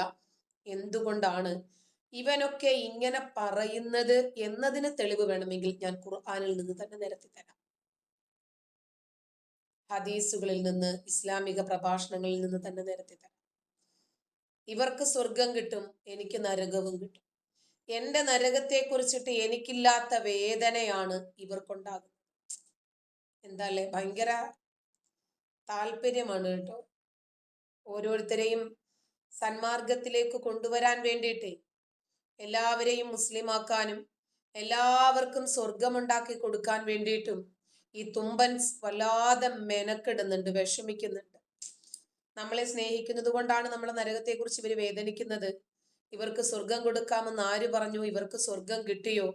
അതൊക്കെ തലയ്ക്കകത്ത് ആളുതാമസമുള്ളവരോട് പറഞ്ഞിട്ടില്ലേ കാര്യമുള്ളൂ. ഇവനോടൊന്നും പറഞ്ഞിട്ട് കാര്യമില്ല. ഇവനൊക്കെ നാളെ പരലോകത്ത് ഉമ്മായെയും ഉമ്മമായെയും ഉമ്മാടെ സഹോദരങ്ങളെയും ഒക്കെ കളിക്കാൻ കിട്ടുന്നതും സ്വപ്നം കണ്ട് നടക്കുന്ന ടീംസ്. അതുകൊണ്ട് ഇവിടെ തന്നെ ഒരു പ്രാക്ടീസ് നേടിയാലും കുഴപ്പമില്ല എന്നാണ് ഇവരുടെ ഒരു ധാരണ.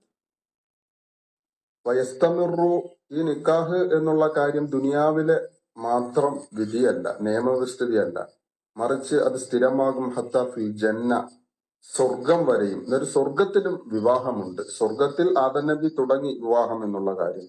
ഇനി ഓരോരുത്തരും സ്വർഗത്തിൽ പ്രവേശിക്കുമ്പോഴും അവിടെയും വിവാഹം കഴിക്കാൻ സാധ്യമാണ്. കാരണം ഫഇന്നഹു യജൂസു ലിൽ ഇൻസാനി, അപ്പോൾ തീർച്ചയായും മനുഷ്യന് അനുവദനീയമാണ് അൻ നിക്കാഹു ഫിൽ ജന്ന, സ്വർഗത്തിൽ നിക്കാഹ് കഴിക്കാം. അവന് സ്വർഗത്തിൽ വിവാഹം ആവശ്യമുണ്ട് എങ്കിൽ വിവാഹം കഴിക്കാം. വലൂലി മഹാരിമിഹി, ദുനിയാവുമായിട്ടുള്ള വിധിയിൽ എതിരുണ്ട്. ദുനിയാവിൽ നമുക്ക് പലരെയും വിവാഹം കഴിക്കുന്നതിനെ നിഷിദ്ധമാക്കിയിട്ടുണ്ട്. നമ്മുടെ ഉമ്മ, അതുപോലെ തന്നെ നമ്മുടെ മക്കള്, നമ്മുടെ പിതാവിന്റെ സഹോദരന്മാര്, അതുപോലെ നമ്മുടെ ഉമ്മയുടെ സഹോദരിമാര്, ഇങ്ങനെ തുടങ്ങി നമ്മുടെ സഹോദരിമാര്, ഇങ്ങനെ തുടങ്ങി പലരെയും വിവാഹം കഴിക്കൽ നിഷിദ്ധമാക്കിയിട്ടുണ്ട്. എന്നാൽ സ്വർഗത്തിലെ നിയമം മറ്റൊന്നാണ്. സ്വർഗത്തില് നമുക്കിവിടെ ദുനിയാവിൽ വിവാഹബന്ധം ഹറാമായ പലരെയും നമുക്ക് സ്വർഗത്തിൽ വിവാഹം കഴിക്കാൻ പറ്റും.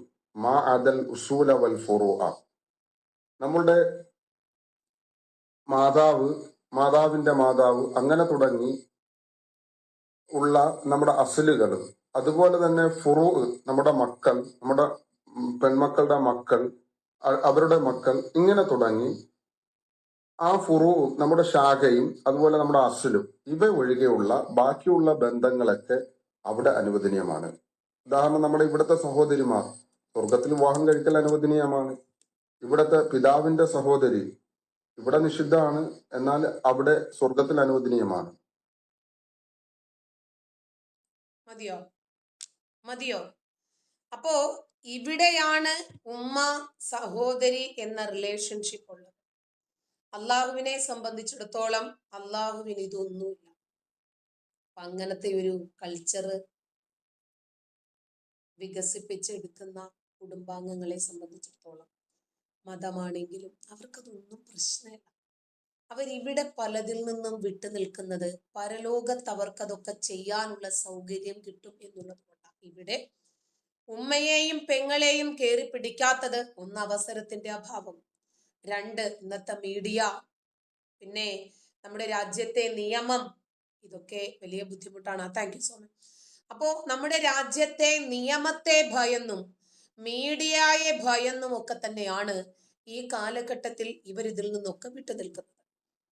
പടച്ചോനെ പേടിച്ചിട്ടാണെങ്കിൽ ഇവർ ഒരു തെറ്റും ചെയ്യത്തില്ലല്ലോ. ഇവർക്ക് വേശ്യാവൃത്തിക്ക് പോകണം, ഇവർക്ക് കള്ളു കുടിക്കണം, ഇവർക്ക് പെണ്ണു പിടിക്കണം, ഇവർക്ക് മോഷ്ടിക്കണം, സുന്ദരിയായ ഒരു പെണ്ണിനെ കണ്ടാൽ ഒന്ന് ചുംബിക്കണം, ഇതൊക്കെ ഇവർക്ക് ആഗ്രഹമുള്ളതാ. പക്ഷേ ഇവർ വിട്ടു നിൽക്കുന്നത് എന്തുകൊണ്ടാ? മനസ്സിലായോ? ഇവിടെ ചില ശിക്ഷാ രീതികൾ ഉള്ളത് കൊണ്ടാണ്, ഇവിടുത്തെ നിയമത്തെ ഭയന്നിട്ടാ. അപ്പോ ഓരോ മുഹമ്മദീയനും അവന്റെ വീടുകളിൽ അവന്റെ ഉമ്മയെ കാണുമ്പോൾ നാളെ എനിക്ക് ഈ ഉമ്മയെ സ്വർഗത്തിൽ പണിയാൻ കിട്ടും എന്നാണ് ഇവന്റെ സ്വപ്നം. അങ്ങനെയുള്ള ആളുകൾക്ക് ഇവിടെ ആരോടും എന്തും പറയാം, യാതൊരു ഉളുപ്പും ഉണ്ടാകണ്ട, മടിയും ഉണ്ടാകണ്ട. കാരണം ഇവര് ബുദ്ധി ഉറയ്ക്കുന്ന സമയം മുതൽ ഇവർ എവിടെ നിന്നാ പരിശീലിക്കുന്നത്? മദ്രസകളിൽ നിന്ന്. ആ മദ്രസകളിൽ നിന്ന് പഠിക്കുന്ന മനുഷ്യനെ സംബന്ധിച്ചിടത്തോളം ഇങ്ങനത്തെ സംസ്കാരമല്ലേ കിട്ടും. ഈ പൂരത്തെറിയല്ലേ ഇവർ പറയും. അതിവരുടെ കുഴപ്പമല്ല, ഇവരിൽ ഇവരുടെ മതം ഉൽപ്പാദിപ്പിക്കുന്ന സംസ്കാരം. കേട്ടോ? ദുനിയാവിൽ ജീവിക്കണമെങ്കിൽ അടിച്ചു ജീവിക്കണമെങ്കിൽ എങ്ങനെയും ജീവിക്കാം, ഞങ്ങൾക്ക് ജീവിക്കാം. നമുക്കിപ്പോ ഈ താടിയും വെച്ച് ഈ സുന്നത്തും അനുസരിച്ച് ഈ വലിയ ഷാള് വിട്ട് തൊപ്പിയിട്ട് നടക്കേണ്ട കാര്യമില്ല. നമുക്കെന്താ ഒരു പെണ്ണിനെ കെട്ടിപ്പിടിക്കാൻ ആഗ്രഹമില്ലാത്തതുകൊണ്ടോ? നമുക്കെന്താ ഒരു പെണ്ണിനെ ചുംബിക്കാൻ കൊതിയില്ലാത്തത് കൊണ്ടോ? നമുക്കെന്താ വ്യഭിചരിക്കാൻ ആഗ്രഹമില്ലാത്തത് കൊണ്ടോ? അള്ളാഹുവിനെ പേടിച്ചിട്ടെല്ലാം നമ്മൾ മാറ്റി നിർത്തുന്നു. എന്തിന്? ആഖിറത്തിൽ നമുക്ക് അള്ളാഹു അത് തരുമെന്നുള്ള വിശ്വാസത്തിന്റെ പേരിൽ. അപ്പോ ആഖിറത്തിൽ വേശ്യാലയം ഒരുക്കിയാണ് അള്ളാഹു ഇവർക്ക് വേണ്ടി കാത്തിരിക്കുന്നത് എന്ന് ഉസ്താദ് തന്നെ പറയുന്നുണ്ട്. അതാരും പ്രത്യേകിച്ച് പറയേണ്ട കാര്യമൊന്നുമില്ല, പലപ്പോഴും നമ്മളത് കേട്ടിട്ടുണ്ട്. അതുകൊണ്ട് ഞാനത് പിന്നെയും നിങ്ങളെ കേൾപ്പിക്കുന്നില്ല. അതായത് ജസ്റ്റ് രസിപ്പിക്കുവാൻ ഇരുമാറുകൾ അവർ കൊണ്ട്, കൊതിപ്പിക്കുവാൻ പല പാട്ടുകൾ അവർ കൊണ്ട്, മാറിടത്തിലൂടെയാണോ നിന്റെ രസം, അതിലൂടെ അള്ളാഹു നിനക്കുള്ള സൗകര്യം ഒരുക്കി തരും.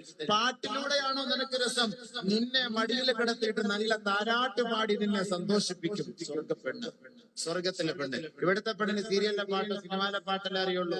സ്വർഗത്തിലെ പെണ്ണ് നല്ല നല്ല പാട്ടുകൾ പാടി നമ്മളെ സന്തോഷിപ്പിക്കും, നമ്മളെ മടിയിൽ കിടത്തിയിട്ട് സന്തോഷിപ്പിക്കും.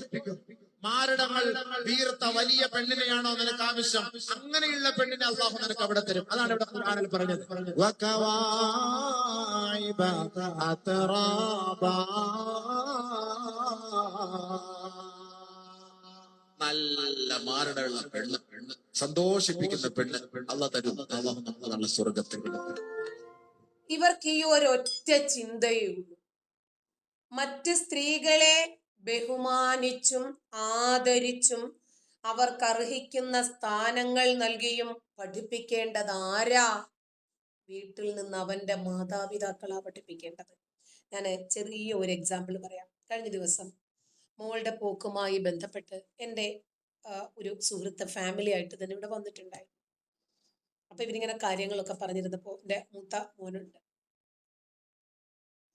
പിന്നെ അവന് 22ാമത്തെ വയസ്സാണ്. അവന്റെ ബെഡിൽ, അവന്റെ റൂമിൽ അങ്ങനെ കിടക്കുമ്പോൾ ഇവരടുത്ത് പോയി ഇരുന്നു. ഉടനെ തന്നെ ഇവൻ ഇങ്ങനെ ചുരുണ്ടു മാറി പെട്ടെന്ന് ചാടി എഴുന്നേറ്റിട്ട് തന്നെ ഭ്രാന്താന്ന് തോന്നാ ചോദിച്ചത് ആദ്യം. മറ്റ് സ്ത്രീകളുടെ ശരീരത്തിൽ തൊടാനും പിടിക്കാനും അങ്ങനെ കണ്ട നയന സുഖത്തിലുമൊന്നും ഞാൻ എൻ്റെ മക്കളെ പഠിപ്പിച്ചിട്ടില്ല. എല്ലാവരെയും ആദരിക്കണം, സ്നേഹിക്കണം, അവരർഹിക്കുന്ന സ്ഥാനങ്ങൾ അവർക്ക് നൽകണം എന്നൊക്കെ തന്നെ വീട്ടിൽ നിന്നും കിട്ടുന്ന പാഠമാണ്. എന്നിട്ട് അവൻ പറഞ്ഞത്, ആകെ എൻ്റെ ശരീരത്ത് തൊടുന്നത് 2 പേരാണ് സ്ത്രീകളായിട്ടുള്ളവര്. ഒന്നെൻ്റെ പെങ്ങളും ഒന്നെൻ്റെ ഉമ്മയും. മറ്റാരും തൊടുന്നത് എനിക്ക് ഇഷ്ടമല്ലാത്തത് കൊണ്ടാണ് എന്ന് അവർക്ക് പിന്നീട് ഒരു ക്ലാരിഫിക്കേഷൻ കൊടുത്തു. അതെ, നല്ല തന്തയുണ്ടാക്കി, നല്ല അമ്മ പ്രസവിച്ച്, നല്ല സംസ്കാരം കിട്ടി വളർന്നാലേ മക്കൾക്ക് അങ്ങനെ പറ്റൂ. അതല്ലെങ്കിൽ മറ്റുള്ള സ്ത്രീകളോടും ഒന്ന് തരുമോ എന്ന് ചോദിക്കേണ്ടി വരും. ഇപ്പൊ കണ്ടില്ലേ നമ്മുടെ ലൈവ് ചാറ്റിൽ വന്ന പല ആളുകളും എന്തെല്ലാം വൃത്തികേടുകൾ പറയുന്നത്. ഈ വൃത്തികേടുകൾ പറയുന്നതെല്ലാം മുസ്ലിം നാമധാരികളാണ് എന്ന് നിങ്ങൾ കാണുന്നില്ലേ? അവരുടെ കൾച്ചർ, അവരുടെ മതം, അവരിൽ ഉൽപ്പാദിപ്പിച്ച സംസ്കാരം പെണ്ണാണോ എല്ലാവരെയും സെക്സ് ടോയ് ആയിട്ട് കാണണം എന്നാണ് പഠിപ്പിച്ചിരിക്കുന്നത്. പക്ഷെ നമുക്കങ്ങനല്ല. അപ്പോ ഈ കാക്ക വന്നിട്ട് എന്നെ കുറച്ച് മതമര്യാദകൾ പഠിപ്പിച്ച് സ്വർഗത്തിലേക്ക് കൊണ്ടുപോകാൻ വേണ്ടിയിട്ടാണ് കാക്ക വന്നത്. പക്ഷേ കാക്കയുടെ നാവിൽ വന്നതെല്ലാം വികട സരസ്വതികളായിരുന്നു. ഇന്ന് ഇവര് പറയുന്നത്, ഉസ്താദുമാരുടെ മതപ്രഭാഷണങ്ങൾ കേട്ട് കേട്ട് കേട്ട് കേട്ട് സഹിക്കാൻ വയ്യാതെ ക്ഷമ നശിച്ചിട്ട് മുസ്ലിങ്ങൾ പോലും പ്രതികരിച്ചു തുടങ്ങിയിരിക്കുന്നു ഇവർക്കെതിരെ. ഇവര് കാണിക്കുന്ന ഈ വൃത്തികേടുകൾക്കെതിരെ അവര് പോലും പ്രതികരിക്കുന്നത് എന്തുകൊണ്ടാ? ഇവരെന്തുമാത്രം വഷളത്തരങ്ങളും വൃത്തികേടുകളുമാണ് പബ്ലിക്കിൽ ഇങ്ങനെ പറഞ്ഞുകൊണ്ടിരിക്കുന്നത് എന്നുള്ളതുകൊണ്ടാണ്. ഒരു മുഹമ്മദീയന്റെ പ്രതികരണം നമുക്കൊന്ന് കേൾക്കാം. ഒരു ഉസ്താദിന്റെ പ്രഭാഷണത്തോട് ആള് റിയാക്ട് ചെയ്യുക. ആവശ്യപ്പെട്ടാൽ പെണ്ണിനെ ഹബീബായ തങ്ങള് ആവശ്യപ്പെട്ടാൽ നിക്കാഹിന് നിന്നു കൊടുക്കൽ ആ പെണ്ണിന് നിർബന്ധം. ആ പെണ്ണിനെ മറ്റൊരാള് പെൺകെട്ട് പറയൽ പോലും ഹറാമാണ്. പറ്റില്ല. നമ്മളൊരു പെണ്ണിനെ കെട്ടാൻ തീരുമാനിച്ച് വേറെ ആൾ വന്ന് ആ പെണ്ണിന് ഓനസ്റ്റായ പെണ്ണങ്ങ് പോയി പോകും. എന്നാൽ ഹബീബായ തങ്ങള് ആഗ്രഹിച്ച പെണ്ണിനെ എന്ന് പറഞ്ഞാൽ അതിന്റെ സാധ്യത പറയാണ്. ഹബീബായ സ്വല്ലല്ലാഹു അലൈഹി വസല്ലം തങ്ങളുടെ ഹക്കിൽ അത്രയും നിർബന്ധമാണ്. വേറൊരാൾക്ക് ആ പെണ്ണിനെ കെട്ടാൻ തീരുമാനിക്കാൻ പോലും പാടില്ല. കെട്ടൽ പിന്നല്ലേ. മാത്രല്ല കേട്ടോ, യജിബു അലാ സൗജിഹാ ത്വലാഖുഹാ. ഒരു ഭാര്യ ഭർത്താവും കൂടി ഇങ്ങനെ പോവുക. അപ്പൊ ഹബീബായ സ്വല്ലല്ലാഹു അലൈഹി വസല്ലം പറഞ്ഞു, ഓളാടന്നോട്ടെ. ഹബീബായ തങ്ങൾ കെട്ടാൻ ആഗ്രഹിച്ചു പോയാൽ ആ ഭർത്താവ് ത്വലാഖ് ചൊല്ലൽ നിർബന്ധമാണ്. ഒരാൾക്ക് അപ്പ ചൊല്ലിക്കൊള്ളും. നല്ല ഒന്നാവരാ ശരീഅത്ത്. ഒരു നിക്കാഹിന്റെ വിഷയത്താൽ തന്നെ എത്ര പറയാണ്ട്. വിവരദോഷവും അറിവുകേടും തന്റെ ഉള്ളിലുള്ള വിഭൂതികളോ ഇഷ്ടങ്ങളോ ആഗ്രഹങ്ങളോ പൂർത്തീകരിക്കുന്നതിന് വേണ്ടിയും എന്തെങ്കിലും തരത്തിലുള്ള തെമ്മാടിത്തരങ്ങളും തോന്നിയാസങ്ങളും പ്രവാചകന്റെ മേൽ കെട്ടിവെച്ച് ജീവിക്കാൻ ആഗ്രഹിക്കുന്ന ഈ കാലഘട്ടത്തിന്റെ ശരിയായ തെണ്ടികളിൽ ഒരാളാണ് നൗഷാദ് എന്ന തലയെക്കെട്ടുകാരൻ. അല്ല, ശരിയായ തെണ്ടി ഈ പറയുന്നവനാ. അദ്ദേഹം ഗ്രന്ഥം പറഞ്ഞിട്ടല്ലേ പറയുന്നത്, അല്ലേ? അദ്ദേഹത്തിന്റെ പ്രഭാഷണത്തിന്റെ പൂർണ്ണരൂപം നിങ്ങളൊന്ന് കേട്ടു നോക്ക്. അദ്ദേഹമായിട്ട് ഒന്നും പറയുന്നതല്ല. അദ്ദേഹം ഒരു ഇസ്ലാമിക ഗ്രന്ഥം എടുത്തു പറഞ്ഞിട്ട് ആ ഗ്രന്ഥത്തിൽ പറയുന്ന വസ്തുതകൾ മാത്രമേ പറഞ്ഞിട്ടുള്ളൂ. ഇപ്പോ പ്രവാചകനെ കുറിച്ചോ ഇസ്ലാമിനെ കുറിച്ചോ ഒരാൾക്ക് പ്രത്യേകിച്ച് പുതിയതായിട്ട് അവനവന്റേതായിട്ടുള്ള എക്സ്പ്ലനേഷനോ മതവിധിയോ ഒന്നും കൊണ്ടുവരാൻ ഇസ്ലാം അനുവദിക്കുന്നില്ല. അദ്ദേഹം ഒരു ഗ്രന്ഥം എടുത്തു പറഞ്ഞിട്ട് ആ ഗ്രന്ഥത്തെ സംബന്ധിച്ചിട്ടാണ് പറയുന്നത്. ആ ഗ്രന്ഥം എടുത്താൽ തന്നെ എത്രയുണ്ട് പറയാൻ എന്ന് ചോദിച്ചിട്ടാണ് അദ്ദേഹം സംസാരിക്കുന്നത്. അപ്പൊ അതെല്ലാം വിഴുങ്ങിയിട്ട് അദ്ദേഹത്തെ മാത്രം എന്തിനാ തെറ്റുകാരനാക്കുന്നത്? മഹാന്മാർ എഴുതുകയാണ്, അപ്പൊ ഒരു പെണ്ണിനെ ഹബീബായ തങ്ങൾ ആവശ്യപ്പെട്ടാൽ നിക്കാഹിന് നിന്നു കൊടുക്കൽ ആ പെണ്ണിന് നിർബന്ധം.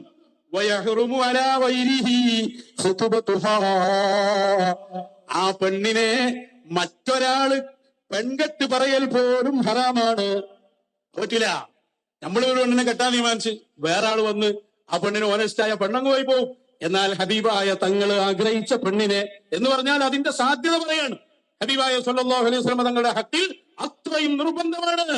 വേറൊരാൾക്ക് ആ പെണ്ണിനെ കെട്ടാൻ തീരുമാനിക്കാൻ പോലും പാടില്ല. കെട്ടല് പിന്നല്ലേ. മാത്രല്ല കേട്ടോ, യജിബു അലാ സൗജിഹാ ത്വലാഖുഹാ. ഒരു ഭാര്യയും ഭർത്താവും കൂടി ഇങ്ങനെ പോവുക. അപ്പൊ ഹബീബായ സല്ലല്ലാഹു അലൈഹി വസല്ലം പറഞ്ഞു, ഓളാണെന്നോട്ടെ. ഹബീബായ തങ്ങൾ കെട്ടാൻ ആഗ്രഹിച്ചു പോയാൽ ആ ഭർത്താവ് ത്വലാഖ് ചൊല്ലൽ നിർബന്ധമാണ്. പുസ്തകത്തിന്റെ പേര് പറയുന്നത് ഏത് പെണ്ണിനെയും കെട്ടിച്ചു കൊടുക്കാം. അള്ള തന്നെ നേരിട്ട് കെട്ടിച്ചു കൊടുക്കുന്നു. 9ാമത് മഹാൻ പറയാ, ഹബീബായ സല്ലല്ലാഹു അലൈഹി വസല്ലം തങ്ങൾക്ക് നോമ്പിൽ ഓരോന്നിനും വ്യത്യസ്ത നിയമ. നോമ്പിന്റെ കാര്യത്തിൽ സൗമിൽ വിസ്വാലുണ്ട്. വിസ്വാല് കാരണം എന്താ? ഹഫ്സ റളിയല്ലാഹു അൻഹയുടെ വീട്ടിൽ വെച്ച് പ്രവാചകൻ തന്റെ ഈ അടിമ സ്ത്രീയുമായി ഗ്രന്ഥം പറഞ്ഞിട്ടാണ് ഇതെല്ലാം പറയുന്നത്. കേട്ടല്ലോ. അപ്പൊ പ്രവാചകന്റെ വ്യഭിചാരമായിരുന്നാലും ശരി, ഈ ഉസ്താദുമാര് തന്നെ പറയുന്നത് ആ പുസ്തകങ്ങൾ പറയുന്നതിനനുസരിച്ചിട്ടാണ്. അപ്പൊ വേറൊരാള് വന്നിട്ട് നൗഷാദ് എന്ന് പറയുന്ന തെണ്ടി ആ പുസ്തകം എഴുതി വച്ചവനല്ലേ വലിയ തെണ്ടി, അപ്പൊ അയാളെ അല്ലേ പറയേണ്ടത്? ഇയാൾ പറയുന്നത് കേട്ടോ. ജീവിക്കാൻ ആഗ്രഹിക്കുന്ന ഈ കാലഘട്ടത്തിന്റെ ശരിയായ തെണ്ടികളിൽ ഒരാളാണ് നൗഷാദ് എന്ന തലയെക്കെട്ടുകാരൻ. അതിന്റെ വ്യത്യസ്ത ഡിഗ്രിയിലുള്ള പലരുണ്ട്. പക്ഷെ ആ ഡിഗ്രിയിലെ വളരെ പ്രഥമ സ്ഥാനം അർഹിക്കുന്ന ഒരാളാണ് നൗഷാദ് എന്ന് വിളിക്കുന്ന ഈ വേഷഭൂഷകൾ കൊണ്ട് ഇസ്ലാമിന്റെയും മതത്തിന്റെയും എന്തൊക്കെയോ ആണെന്ന് വിശ്വസിപ്പിക്കാൻ ശ്രമിക്കുന്ന ശുദ്ധ വിവരദോഷിയും പരമദണ്ഡിയുമായ ഒരാൾ. നൗഷാദിനോട് പറയാനുള്ളത്, നീ മറ്റേതെങ്കിലും പണിക്ക് പോയി ജീവിക്കാൻ ശ്രമിക്കണം. ഒരു വിശ്വാസവും ആ വിശ്വാസത്തിന്റെ പ്രവാചകനും ആ പ്രവാചകനെ പരിചയപ്പെടുത്തിയ പടച്ചതമ്പുരാനും ഒക്കെ പരിചയപ്പെടുത്തിയ വിശുദ്ധ ഖുർആനും അതിന്റെ രേഖകൾ അടക്കമുള്ള പ്രമാണങ്ങളും ഇന്നും വളരെ സത്യസന്ധമായി ജീവിച്ചിരിപ്പുണ്ട്. ഉത്കൃഷ്ടമായ സ്വഭാവത്തിനേക്കാൾ ഉത്കൃഷ്ടമാണ് പ്രവാചകന്റെ സ്വഭാവമെന്ന് സാക്ഷ്യപ്പെടുത്തിയത് അള്ളാഹുവാണ്. എന്നാൽ നീ എവിടുന്നെങ്കിലും പാളക്കിതാബുകളിലെ 2 വരികൾ വേറെ അർത്ഥം വരുന്നത് വായിച്ച് അതിന് പ്രവാചകർക്ക് ഇഷ്ടപ്പെട്ട പെണ്ണുങ്ങളെ കണ്ടാൽ അപ്പൊ തന്നെ കൊടുക്കണം എന്ന് നീ ആവശ്യപ്പെടുന്നത് എന്തിനാണെന്ന് വെച്ചാൽ അതൊരു സുന്നത്താക്കിയെടുത്ത് നാളുകളിൽ നിനക്ക് ആവശ്യമുള്ളവരെയൊക്കെ നിന്റെ വീട്ടിൽ കൊണ്ട് തരണം എന്ന് പറയുന്നതിന് വേണ്ടിയാണ് എന്ന് ഊഹിക്കാനുള്ള സാമാന്യ ബോധമൊക്കെ ഇന്ന് വിശ്വാസി സമൂഹത്തിനുണ്ട്. നിന്നെപ്പോലെയുള്ള പരമതെണ്ടികൾ വ്യാഖ്യാനിച്ചെഴുതിയ കുറച്ച് തെണ്ടിത്തരങ്ങൾ നിറഞ്ഞ രേഖകളും ഹദീസുകളും പ്രമാണങ്ങളുമാണ് പലപ്പോഴും ഈ മതത്തെ മോശമാക്കി ഉദ്ധരിക്കാൻ വേണ്ടി പലയിടങ്ങളിലും ഉപയോഗിക്കുന്നത്. നിന്റെ അതേ ആഗ്രഹങ്ങളും ഇഷ്ടങ്ങളും ഒക്കെ ഉള്ള ആൾ ഇന്നത്തെ ഈ മാധ്യമകാലത്ത് ഈ തുറന്നുവായി. ശരി, അപ്പോ ഒരു തെണ്ടിയാണല്ലോ അയാൾ ഇപ്പൊ പറഞ്ഞത്, അതായത് നൗഷാദ് തെണ്ടി. ശരി, വേറെ എല്ലാവരും തെണ്ടികളാണോ എന്ന് നമ്മളൊന്ന് അറിയണമല്ലോ. നബിയുടെ വ്യഭിചാര കഥകള് ഖുർആനിലെ വാക്യം ഉദ്ധരിച്ചുകൊണ്ട് തന്നെ നമ്മുടെ റഫീഖ് സലഫി പറയുന്നുണ്ട്. അപ്പൊ എല്ലാ ഉസ്താദുമാരും തെണ്ടികളാണെങ്കിൽ തെണ്ടികളല്ലാത്ത ഉസ്താദുമാർ ആരാണ്? ആരുടെ വീഡിയോ നമുക്ക് കേൾക്കാം? ആരെ വിശ്വസിക്കാം? ആരുടേതാണ് തെണ്ടിത്തരമല്ലാത്തത് എന്ന് പറയണ്ടേ?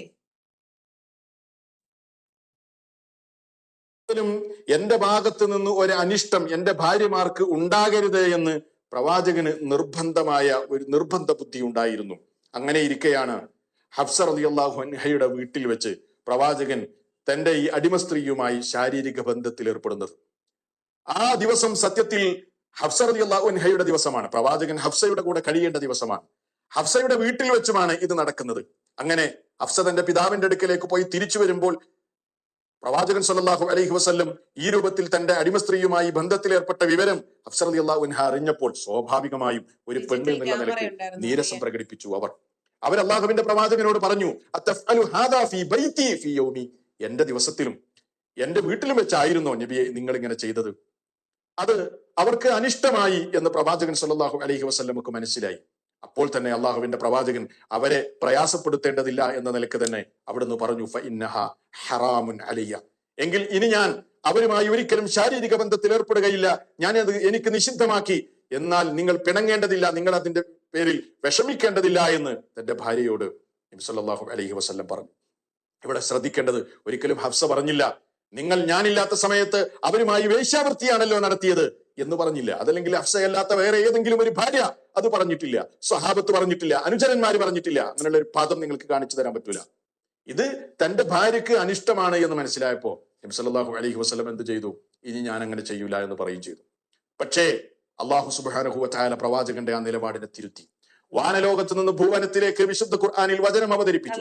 എടുത്തു പരിശോധിച്ചു നോക്ക്. വിശുദ്ധ ഖുർആനിലെ 66-ാം അധ്യായം സൂറത്തു തഹ്രീമിലെ 1-ാമത്തെ വചനം തന്നെ അതാണ്. എന്താ അല്ലാഹ് പറഞ്ഞത്? യാ അയ്യുഹൻ നബിയ്യു ലിമ തുഹർരിമു മാ അഹല്ലല്ലാഹു ലക തബ്തഗി മർളാത അസ്വാജിക് വല്ലാഹു ഗഫൂറുർ റഹീം. ഓ പ്രവാചകരെ, ലിമ തുഹർരിമു, നിങ്ങൾ എന്തിനാണ് നിഷിദ്ധമായി പ്രഖ്യാപിക്കുന്നത്? മാ അഹല്ലല്ലാഹു ലക, അള്ളാഹു നിങ്ങൾക്ക് അനുവദിച്ചു തന്ന ഒരു കാര്യത്തെ ഉണ്ടോ, അള്ളാഹു നിഷിദ്ധമാക്കിയതല്ല, അത് വ്യഭിചാരമായിരുന്നില്ല. അത് എന്തിനാണ് നിങ്ങൾ ഇനി അങ്ങനെ ചെയ്യില്ലെന്ന് പറഞ്ഞത്? നിങ്ങളുടെ ഭാര്യമാരുടെ പത്നിമാരുടെ തൃപ്തിക്ക് വേണ്ടി, അവരുടെ സന്തോഷത്തിന് വേണ്ടി അള്ളാഹ് അനുവദിച്ച ഒരു കാര്യത്തെ നിഷിദ്ധമാണ് എന്ന് നിങ്ങൾ എന്തിനാണ് പറഞ്ഞത് എന്ന് പറഞ്ഞ് പ്രവാചകനെ തിരുത്തുകയായിരുന്നു. ഇതാ തഹ്രീം എന്ന് പറയുന്ന അധ്യായത്തിലെ 1-ാമത്തെ വചനത്തെ കുറിച്ചിട്ടാണ് നമ്മുടെ റഫീഖ് സലഫി ഇവിടെ സംസാരിക്കുന്നത്. ഹഫ്സ പുറത്തു പോയി, ഹഫ്സയെ വാപ്പ വിളിക്കുന്നെന്ന് കള്ളം പറഞ്ഞിട്ട് നബി അണ്ണൻ പുറത്തോട്ട് വിട്ടിട്ട് തിരിച്ചു വന്നു. തിരിച്ചു വന്ന സമയത്ത് ലൈവായിട്ട് നബി ഹഫ്സയുടെ ബെഡിൽ പിടിച്ചു കിടത്തിയ പെണ്ണും തമ്മിൽ കളി കണ്ടുകൊണ്ടിരിക്കും. അല്ലാതെ എന്തായിരുന്നാലും ഹഫ്സ പറഞ്ഞതല്ലല്ലോ കള്ളവെടിയെ കുറിച്ച്, നബി പറഞ്ഞതല്ലല്ലോ കള്ളവെടിയെ കുറിച്ച്, നേരിട്ടെല്ലാം കണ്ടുവന്നതല്ലേ. അപ്പോൾ ഹഫ്സ നബിയെ പിടിച്ച് ഏറിൽ നിർത്തി ഹഫ്സ വ്യഭിചാരമാണ് ചെയ്തത് എന്ന് പറഞ്ഞില്ല അത്രേ.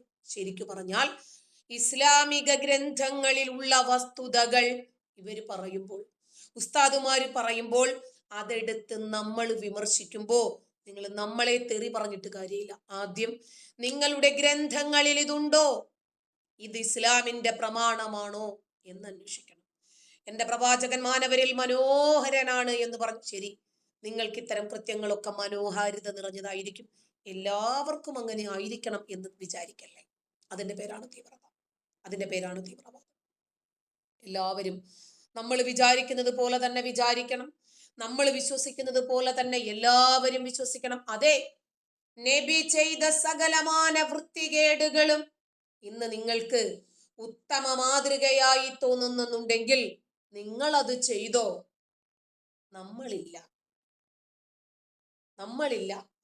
കാരണം ഈ മതപൊട്ടന്മാർ, ഈ മദ്രസ പൊട്ടന്മാർ, ഈ മതപുസ്തകത്തിൽ, ഈ പൊട്ടപുസ്തകത്തിനകത്ത് എഴുതിയിരിക്കുന്ന കഥകൾ അതിനകത്ത് അഭിരമിച്ച് മറ്റുള്ളവരെ കയറി പിടിക്കാനും മറ്റുള്ളവരെ തെറി പറയാനും കൊല്ലാനും പൊട്ടിത്തെറിക്കാനും തയ്യാറായിട്ട് ഇറങ്ങുമ്പോൾ ഈ ഗ്രന്ഥം എന്ത് രൂപത്തിലുള്ള സംസ്കാരമാണ് ഉൽപ്പാദിപ്പിക്കുന്നത് എന്ന് പബ്ലിക്കിനോട് വിളിച്ചു പറയാൻ ഒരു ബാധ്യത നമുക്കില്ലേ? അത് നമ്മൾ ചെയ്യും. നിങ്ങളുടെ പുസ്തകത്തിലുള്ളത് ഇത്രയും കാലവും നിങ്ങൾ ഒതുക്കി വെച്ചു. ഇനി അത് നടപ്പില്ലല്ലോ കാക്ക. അതുകൊണ്ട് ഇനി അത് ലോകമറിഞ്ഞല്ലേ പറ്റൂ. ആളുകളൊന്ന് അറിഞ്ഞോട്ടെന്നേ. നിങ്ങൾ നാട് നന്നാക്കാനും നാട് മുഴുവനും മതപരമാക്കാനും ഇറങ്ങിത്തിരിക്കുമ്പോൾ, ഇല്ല, മതേതരത്വമാണ് ഞങ്ങൾക്ക് വേണ്ടത്, ഞങ്ങൾക്കിവിടെ ബഹുസ്വരതയാണ് വേണ്ടത്, ഇതര മതവിഭാഗങ്ങൾ ഇവിടെ ജീവിച്ചോട്ടെ, അവൻ ഇഷ്ടമുള്ള വിശ്വാസമനുസരിച്ച് അവനും, അവൾക്ക് ഉള്ള വിശ്വാസമനുസരിച്ചിട്ട് അവളും ഇവിടെ ജീവിച്ചോട്ടെ, അതിനെന്താ പ്രശ്നമെന്ന് ചോദിക്കാൻ, അവരെയും ഉൾക്കൊള്ളുന്ന രൂപത്തിൽ വിശാലമായിട്ടുള്ള ഒരു വീക്ഷണം പ്രകടിപ്പിക്കാൻ ഞങ്ങളെ പോലെയുള്ള കുറച്ചാളുകളെങ്കിലും ഇവിടെ വേണ്ടേ? നബി അണ്ണന്റെ മാതൃകാ ലീലാവിലാസങ്ങൾ നബി അണ്ണന്റെ നാവിലൂടെയും ലിംഗത്തിലൂടെയും വന്ന വികട സരസ്വതികൾ എന്തൊക്കെയാണ് എന്ന് ലോകമൊന്നറിയട്ടെ. നബിയോട് വ്യഭിചരിക്കാൻ പറയുന്ന ഖുർആൻ വചനങ്ങൾ ഞാനല്ല പറയുന്നത്, റഫീഖ് സലഫിയാണ്. കള്ളവെടി കണ്ടുകൊണ്ട് വന്ന് നബിയെ പിടിച്ചപ്പോൾ നബി പറഞ്ഞു, ഇല്ല, ഇനി ഞാൻ അവരെ തൊടില്ല എന്ന് പറഞ്ഞു. നബി ഒഴിഞ്ഞു മാറാൻ ശ്രമിച്ചു. അപ്പോ വാനലോകത്ത് നിന്ന് ഭൂവനത്തിലേക്ക് അള്ളാഹു വചനമിറക്കുക. അല്ലടാ, കള്ളവെടിക്കു മുഹമ്മദേ ഞാൻ നിനക്ക് തന്നിട്ടുള്ള അനുമതി നീ എന്തിനാണ് നിഷേധിക്കുന്നത്? ഞാൻ നിനക്ക് ഹലാലായി തന്ന ഒരു വ്യഭിചാരത്തെ നീ എന്തിനാണ് ഹറാമായി പ്രഖ്യാപിക്കുന്നത് മുഹമ്മദേ? ഞാനല്ല പറയുന്നത്. റഫീഖ് സലഫി തഹരീം എന്ന അധ്യായത്തിലെ 1-ാമത്തെ വചനത്തിന്റെ എക്സ്പ്ലനേഷൻ ആയിട്ട് പറയുന്നതാണ്. നിങ്ങൾക്ക് എന്നെ ശപിക്കാം, നിങ്ങൾക്ക് എന്തു വേണമെങ്കിലും പറയാം, പ്രശ്നമില്ല. പക്ഷേ ഈ ഖുർആൻ വചനത്തിന്റെ അർത്ഥവും ഈ ഖുർആൻ വചനങ്ങൾ ഇറങ്ങിയ സന്ദർഭവും വിശദീകരിക്കുന്നത് റഫീഖ് സലഫി എന്ന മതപുരോഹിതനാണ്, നമ്മളാരുമല്ല. ഞാൻ പറഞ്ഞാൽ നിങ്ങൾക്ക് വേണമെങ്കിൽ തൽക്കാലത്തേക്കൊന്ന് പിടിച്ചു നിൽക്കാൻ വേണ്ടിയിട്ടെങ്കിലും ഇതൊന്നും ഇല്ല എന്ന് പറയാമായിരുന്നു. നബിയുടെ കള്ളവെടി ലൈവായി കണ്ടിട്ട് വന്ന ഹഫ്സയെയും വ്യഭിചരിക്കാൻ ആയത്തിറങ്ങി നബിക്ക് അനുമതി കൊടുക്കുന്ന പടച്ചവനെയും ഖുർആനിലൂടെയാണ് റഫീഖ് സലഫി നമുക്ക് പരിചയപ്പെടുത്തി തരുന്നത്. അപ്പോ നിങ്ങൾ മര്യാദയ്ക്ക് മുന്നോട്ട് പോയാൽ ഒരു പ്രശ്നവും ഉണ്ടായിരുന്നില്ല. നിങ്ങൾ മറ്റുള്ളവരെ മതത്തിലേക്ക് കൊണ്ടുവരാനും നിങ്ങളുടെ ഇസ്ലാമിന്റെ കാരുണ്യവും മാനവികതയും ഒക്കെ മറ്റുള്ളവരെ പഠിപ്പിക്കാനും ഇറങ്ങിത്തിരിക്കുമ്പോൾ നിങ്ങളുടെ മതം എന്താണ്, ഇതിന്റെ മാനവികത എന്താണ് എന്ന് ജനങ്ങളൊന്ന് പഠിക്കും. സ്കൂളിൽ വരുന്നത് പഠിക്കാനായിരിക്കണം, മതം ഫോളോ ചെയ്യാനായിരിക്കരുത്. ലോകം മുഴുവനും ഇസ്ലാമിന്റെ കാൽ കീഴിലാക്കുന്നതിന് വേണ്ടി നിങ്ങൾ വിദ്യാലയങ്ങൾ മുതൽ മത തീവ്രവാദികളെ ഉൽപ്പാദിപ്പിക്കുന്നതിനു വേണ്ടി തീവ്രവാദം പഠിപ്പിച്ച് 8-10 വയസ്സുള്ള കുട്ടികളെ ഈ കലാലയങ്ങളിലേക്ക് ഇറക്കി വിടുമ്പോൾ ഇതിന്റെ അനന്തര ഫലവും ഈ മതഗ്രന്ഥം ഉൽപ്പാദിപ്പിക്കുന്ന മാനവികതയും മതഗ്രന്ഥത്തിന്റെ സെക്സ് ഇസ്ലാമിന്റെ ആത്യന്തികമായ ലക്ഷ്യവും എന്താണ് എന്ന് ജനങ്ങളോട് പറയാൻ നമ്മളെ പോലെ കുറച്ചാളുകൾ ഉണ്ടാകും. ഏവർക്കും സ്വാഗതം. പണ്ടുരുത്തി സെന്റ് റീത്ത സ്കൂളിലെ ഹിജാബ് വിവാദം കഴിഞ്ഞ വെള്ളിയാഴ്ച കോടതി ആ കേസ് ക്ലോസ് ചെയ്തതോടുകൂടി പെട്ടെന്ന് അവസാനിച്ചു.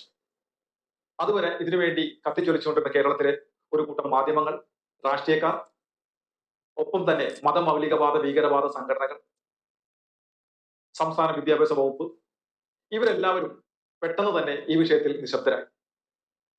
എന്താണ് അവിടെ നടന്നത്? അതിനെക്കുറിച്ചാണ് ഔട്ട്സ്പോക്കൺ ഈ ലേഖനത്തിൽ പറയുന്നത്. വീഡിയോ പൂർണ്ണമായി കാണും.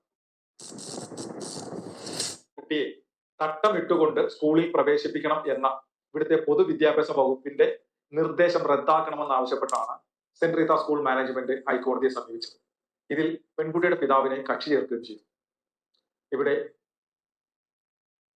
കേന്ദ്ര സർക്കാരിന് കീഴിലുള്ള CBC അഫിലിയേഷനുള്ള സെൻട്രൽ ബോർഡിന് കീഴിൽ പ്രവർത്തിക്കുന്ന ഒരു വിദ്യാഭ്യാസ സ്ഥാപനത്തിന് എങ്ങനെയാണ് സംസ്ഥാന പൊതുവിദ്യാഭ്യാസ വകുപ്പിന് ഒരു നിർദ്ദേശം നൽകാനാകുക എന്ന ചോദ്യത്തോടെയാണ് ആദ്യത്തെ കോടതി സിറ്റിംഗ് അവസാനിച്ചത്. തങ്ങൾക്ക് പറയാനുള്ളത് പിന്നീട് പറയാമെന്നുള്ള സർക്കാർ അഭിഭാഷകന്റെ അപേക്ഷയെ തുടർന്ന് കേസ് ഈ കഴിഞ്ഞ വെള്ളിയാഴ്ചത്തേക്ക് മാറ്റിവെക്കുകയുണ്ടായി. ഈ കഴിഞ്ഞ വെള്ളിയാഴ്ച തങ്ങൾക്ക് ഇതുമായി മുന്നോട്ട് പോകാൻ താല്പര്യമില്ല എന്ന് സർക്കാർ അഭിഭാഷകൻ കോടതിയെ അറിയിക്കുകയും തന്റെ മകളെ സെന്റ് റീത്ത സ്കൂളിൽ നിന്നും TC വാങ്ങി മറ്റൊരു സ്കൂളിലേക്ക് കൊണ്ടുപോകാൻ പെൺകുട്ടിയുടെ പിതാവ് കോടതിയിൽ നിലപാടെടുത്തതോടുകൂടി നിങ്ങൾക്ക് സുബോധമുണ്ടായി, എല്ലാവർക്കും നല്ലത് വരട്ടെ എന്ന് പറഞ്ഞുകൊണ്ട് കോടതി ആ കേസ് ക്ലോസ് ചെയ്യുകയാണ്. ഇവിടെ ആരാണ് ശരിക്കും പരാജയം? തങ്ങൾക്ക് തന്റെ മകൾക്ക് സെന്റ് റീത്താസ് പബ്ലിക് സ്കൂളിൽ തന്നെ ഹിജാബ് ധരിച്ചു വരണം. പിന്നീട് നിസ്കരിക്കാനൊരു സ്ഥലം വേണം. അത് കഴിഞ്ഞാൽ പിന്നെ ബാങ്ക് വിളിക്കാം, നോമ്പിനവധി, ഹലാൽ ഫുഡ്, മുസ്ലിം മാനേജ്മെന്റ്, ഒന്നിന്റെ പുറകെ ക്രമേണ നമ്മൾ മതം തിരികെ കയറ്റാമെന്ന് വിചാരിച്ചിട്ടാണ് പിന്നെ ഈ 13 വയസ്സുള്ള കുട്ടിയും വാപ്പയും ഇറങ്ങി തിരിച്ചത്. ഞങ്ങൾക്ക് ഇവിടെ തന്നെ, അപ്പൊ കോടതി അല്ല ഈ സ്കൂളിൽ തന്നെ പഠിക്കണമെന്ന് നിർബന്ധം ഉണ്ടോ? അതെ, അല്ലെങ്കിൽ ഒന്നുമില്ല, നിങ്ങൾ TC വെച്ച് പോയിക്കോളാം. ശരി, എന്നാ പിന്നെ നിങ്ങളുടെ ഇഷ്ടം പോലെ ആവട്ടെ. അല്ല, അപ്പോ ഹിജാബ് TC, അപ്പൊ വാപ്പ, അപ്പോ വക്കീലെ ഹിജാബ്, വക്കീല് ജഡ്ജിനോട് ഹിജാബ് ഇല്ല, TC. ശരി, അങ്ങനെ ഹിജാബ് TC. ഒടുവിൽ നമ്മുടെ സിസ്റ്റർ ഹെലീന ഒന്ന് നിവർന്നു നിന്നിട്ട് TC ഒരു തരം, TC 2 തരം, TC 3 തരം വാങ്ങി മൂടും തട്ടി ഓടി തന്തേ മോളും. ഇതേ നിങ്ങൾ വിചാരിച്ച ജോസഫ് മാഷിന്റെ കയ്യും കാലും എടുത്ത കാലമല്ല. അന്നത്തെ ക്രിസ്ത്യാനികളല്ല ഇന്നത്തെ ക്രിസ്ത്യാനികൾ. അതുകൊണ്ട് ഇതൊന്നും ഇനി നടക്കില്ല എന്നാണ് ഈ വിഷയം തന്നെ നമുക്ക് മനസ്സിലാക്കി തരുന്നത്. തന്തേ മോളും TCയും വാങ്ങി തിരിഞ്ഞു നോക്കാതെ ഓടി. ഇവിടെ പരാജയപ്പെട്ടത് ഇവിടെ ഒരു വിഷയം ഉണ്ടാക്കി ആ വിഷയം വെച്ചുകൊണ്ട് തന്നെ കേരളത്തിലെ എല്ലാ ക്രിസ്ത്യൻ മാനേജ്മെന്റ് സ്കൂളുകളിലും സമാന രീതിയിൽ ഹിജാബ് ധരിപ്പിക്കുക എന്ന ഒരു ലക്ഷ്യത്തോടു കൂടി ഈ പ്രശ്നങ്ങൾ ഉണ്ടാക്കിയ മതമൗലികവാദ സംഘടനകളും മതഭീകര സംഘടനകളും അവർക്ക് പിന്തുണ കൊടുത്ത ചില മതമൗലികവാദ നേതാക്കളും ഒപ്പം അവർക്ക് വേണ്ടി നിന്ന രാഷ്ട്രീയ പ്രസ്ഥാനങ്ങളുമാണ് ഇവിടെ പൂർണ്ണമായി പരാജയപ്പെട്ടത്. പെൺകുട്ടിയുടെ പിതാവിനെ നമുക്ക് അതിൽ നിന്ന് മാറ്റാം. കാരണം അദ്ദേഹത്തിന് തന്റെ ഹൈസ്കൂളിൽ പഠിക്കുന്ന തന്റെ മകളുടെ ഭാവിയേക്കാൾ വലുത് രാഷ്ട്രീയമാണ്, തന്റെ മതമാണ്. തന്നെ നിയന്ത്രിക്കുന്നവരുടെ നിർദ്ദേശങ്ങൾക്ക് അനുസരിച്ച് ഒരു നിലപാടുമില്ലാതെ പലതവണ നിലപാട് മാറ്റിയ അദ്ദേഹത്തെ നമുക്ക് സഹതാപത്തോടെ മാറ്റുന്നത്. ഇതിൽ രണ്ടു കൂട്ടർക്കാണ് ഈ കേസ് മുന്നോട്ട് പോയി അതിലൊരു വിധി കോടതി പറയേണ്ടി വന്നിരുന്നതെങ്കിൽ പ്രശ്നമായി മാറുക രണ്ടു കൂട്ടർക്കാണ്. ഒന്ന് സംസ്ഥാന വിദ്യാഭ്യാസ വകുപ്പ്, രണ്ട് ഇവിടുത്തെ മതമൗലികവാദികൾ. ഇവർക്കാണ് ഈ കേസ് മുന്നോട്ട് പോയി അവസാനം ഹൈക്കോടതി ഈ തീവ്രവാദത്തിലേക്ക് 13 വയസ്സുള്ള കുട്ടിയെ പ്രേരിപ്പിച്ചിറക്കി വിട്ട പിതാവ് നിലപാടിൽ വെള്ളം ചേർത്തു. ആദ്യം ഇവരെ പിരികേറ്റി ഇറക്കി വിട്ട SDPIക്കാര് കളം മാറ്റി ചവിട്ടിയപ്പോൾ വാപ്പ നിലപാട് മാറ്റി. നിലപാട് അഭിപ്രായങ്ങളും എല്ലാം മാറ്റാൻ പറ്റുള്ളൂ. അതുകൊണ്ട് അഭിപ്രായം തന്ത്രപൂർവം അങ്ങോട്ട് മാറ്റി, കുഴപ്പമില്ലല്ലോ. കീറാമുട്ടിയൊന്നും അല്ലല്ലോ, വാക്കല്ലേ അങ്ങോട്ടും ഇങ്ങോട്ടും മാറ്റാമല്ലോ. അങ്ങനെ മോളെ TC വാങ്ങി കൊണ്ടുപോകാമെന്നായി. അപ്പോൾ നമ്മളുടെ മതം ഇല്ല, ഹൈബീഡൻ വന്ന് പറഞ്ഞു പ്രശ്നമൊന്നും ഉണ്ടാക്കണ്ടെന്ന്. അപ്പൊ നമ്മുടെ സ്വർഗം അല്ല, അത് പിന്നെ നരകം കിട്ടിക്കോട്ടല്ലേ, അല്ല അത് പിന്നെ. അപ്പൊ നമ്മുടെ ഇച്ചിലാം, നീ ഒന്നും മിണ്ടാതിരുന്നേ, ഞാൻ മറക്കാൻ ശ്രമിക്കുന്നതൊക്കെ എന്നെ ഓർമ്മിപ്പിക്കാതെ എന്ന് കാക്ക. അങ്ങനെ 2 മഞ്ചു വാങ്ങി തന്തയും മോളും 3G ആയി നടന്നു പോകുന്ന കാഴ്ചയാണ് മാധ്യമങ്ങൾ പുറത്തുവിട്ടത്. അപ്പൊ മനസ്സിലായില്ലേ? ഇനിയും ഇവരുടെ ഒരു വിളവും വേലയും ഈ നാട്ടിൽ നടക്കില്ല. ഇവരുടെ ഒരു തന്ത്രങ്ങളും ഇനി നടപ്പില്ല. ഇവർ ഈ നാടിനെ മതതീവ്രവാദത്തിലേക്ക് കൊണ്ടുവന്നെത്തിക്കാൻ, അങ്ങനെ തീവ്രവാദികളുടെ മാത്രം ആലയമാക്കി കേരളത്തെ മാറ്റാൻ ഇവർ ശ്രമിച്ചു കൊണ്ടിരിക്കുക. പക്ഷേ ഇന്നിത് ഈ രാജ്യം നരേന്ദ്രമോദി ഭരിക്കുന്നത് കൊണ്ട് ഒരു രൂപത്തിലും പറ്റാതെ ഇവർ അത്യാവശ്യം ഒന്ന് പിടിച്ചു നിന്നുകൊണ്ടിരിക്കുക. പക്ഷേ ചെറിയ കുട്ടികളിലൂടെ മുമ്പ് 9 വയസ്സുള്ള ഒരു കുട്ടിയെ മുൻനിർത്തി വരുന്നുണ്ടടാ വരുന്നുണ്ടടാ നിന്റെയൊക്കെ കാലന്മാർ എന്ന് വിളിച്ചില്ലേ? ആ ഫഡ്സിനെ പറഞ്ഞു വിട്ടേക്കെ റെനി. അപ്പോ വരുന്നുണ്ടടാ വരുന്നുണ്ടടാ നിന്റെയൊക്കെ കാലന്മാർ, അതായത് ഈ കുട്ടിക്കാലൻ ഈ കേരളത്തിലുള്ള മുഴുവൻ അമുസ്ലിങ്ങളുടെയും ജീവനെടുക്കാനുള്ള കാലനാണ് എന്നാണ് അവൻ മുദ്രാവാക്യം മുഴക്കിയത്. എന്നിട്ട് കേരളത്തിൽ എന്ത് സംഭവിച്ചു? അതുകൊണ്ട് ഇത്തവണ 7 വയസ്സുള്ള ഒരു കുഞ്ഞൈഷ വന്നിട്ട് എന്റെ തട്ടം കാണുമ്പോൾ നിങ്ങൾക്ക് എന്തെങ്കിലും തോന്നുന്നുണ്ടോ? ഉണ്ടോ? എന്നിട്ട് ആ കൊച്ച് ആ വേദിയിൽ തന്നെ തട്ടമൂരിയിട്ടിട്ട് അടുത്ത റീൽസിന്റെ പിന്നാലെ പോയി. അത്രേ ഉള്ളൂ ഇത്. അപ്പോൾ ഈ രാജ്യദ്രോഹികളായിട്ടുള്ള ഈ ജിഹാദികളുടെ രാജ്യവിരുദ്ധ പ്രവർത്തനങ്ങളും ഭീകരവാദവും തീവ്രവാദവും ഒക്കെ റിപ്പോർട്ട് ചെയ്യാൻ മടിക്കുന്ന തീവ്രവാദികളുടെ പിന്നാമ്പുറം താങ്ങുന്ന മാധ്യമങ്ങളുണ്ട്. എല്ലാവരും ആ രൂപത്തിലായിരിക്കുമെന്ന് നിങ്ങൾ ധരിച്ചെങ്കിൽ നിങ്ങൾക്കാണ് തെറ്റിയത്. നമസ്കാരം. നമ്മുടെ മാധ്യമരംഗത്തെ, മലയാള മാധ്യമ രംഗത്തെ എടുത്തു കഴിഞ്ഞാൽ ഒരുപാട് തരത്തിലുള്ള ഉൾക്കുത്തുകൾ നിറഞ്ഞ ഒരു മേഖലയാണ് നമ്മുടെ മാധ്യമ മേഖല. പല മാധ്യമങ്ങളിൽ പ്രവർത്തിക്കുന്ന മാധ്യമ പ്രവർത്തകർക്ക് തന്നെ ഒരു പ്രത്യേക ചിന്താഗതി, അല്ലെങ്കിൽ രാജ്യവിരുദ്ധതയും അതുപോലെ ജനവിരുദ്ധതയും ഒക്കെ തന്നെ, അല്ലെങ്കിൽ അസത്യങ്ങൾ മാത്രം പറയുന്ന രീതിയിലൊക്കെ തന്നെ പലതും പല റിപ്പോർട്ടുകളും കൊടുക്കുന്നതും എഴുതുന്നതും ഒക്കെ നമ്മൾ കണ്ടിട്ടുണ്ട്. അത് ഈ ഓൺലൈൻ രംഗത്തായാലും അങ്ങനെയുണ്ട് എന്നത് ഒരു വാസ്തവമാണ്. നമ്മളത് മറച്ചു വെച്ചിട്ട് കാര്യമില്ല.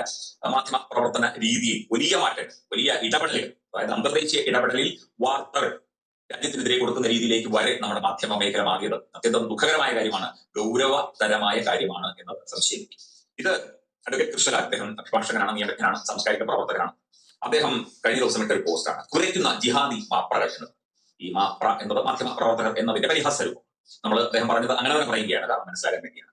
അപ്പം ജിഹാദിസം എന്നത്, രാജ്യവിരുദ്ധത, മത തീവ്രവാദം എന്നത് മാധ്യമരംഗത്തേക്ക് കടന്നുവന്നിരിക്കുന്നു എന്ന ഒരു അപകട സൂചന കൂടിയാണ്. അല്ലെങ്കിൽ അത്തരം ഒരു സംഭവം അത് അതിർവരമ്പുകൾ ഭേദിക്കുന്നു എന്നതിന്റെ സൂചന കൂടിയാണ്. ഇതിനെ നിയമപരമായി നേരിടാൻ ഒരുങ്ങുകയാണ് അഡ്വക്കേറ്റ് കൃഷ്ണരാജ്. കേരളത്തിലെ മാപ്രകൾക്ക് ഒരു തൊഴിലാളി യൂണിയൻ സംഘടന ഉണ്ട്, Kerala union of working journalist. ചിലർ അതിനെ കേരള യൂണിയൻ ഓഫ് വർക്കിംഗ് ജിഹാദീസ് എന്ന് വിളിക്കുന്നത് കേട്ടപ്പോൾ കാര്യം എന്താണ് എന്ന് ഒന്ന് അന്വേഷിക്കാം എന്ന് വിചാരിച്ച് ഇറങ്ങിയപ്പോഴാണ് കാര്യങ്ങൾ പിടിക്കിയത്. ഇത് അദ്ദേഹത്തിന്റെ ഒരു അഭിപ്രായവും കണ്ടെത്തലുമാണ്. ഇവന്മാരുടെ പ്രധാന പരിപാടി സർക്കാർ ഫണ്ട് വാങ്ങി വെള്ളമടിയും കുട്ടടിയും. കുറച്ചുനാൾ UAPA കേസിൽ അകത്ത് കിടന്ന് ഇപ്പോൾ ജാമ്യത്തിൽ ഇറങ്ങി നടക്കുന്ന സിദ്ദിഖ് ഖാപ്പനായിരുന്നു ഈ ഫ്രോഡുകളുടെ നേതാവ്. രാജ്യവിരുദ്ധതയ്ക്ക് UP SIT പിടിച്ചുകൊണ്ടുപോയ ആളാണ് കാപ്പൻ. കാപ്പൻ അനുകൂലമായിട്ട് ഒരുപാട് പരിപാടികളൊക്കെ പലരും നടത്തിയിട്ടുണ്ട്. എന്തായാലും നമ്മുടെ കാശ് കൊണ്ടുള്ള ഇവന്മാരുടെ ഫ്രോഡ് കുട്ടടി ഏർപ്പാടുകൾ നിർത്താൻ ഞാൻ ഇവന്മാർക്കെതിരെ ഒരു കേസ് കൊടുത്തു.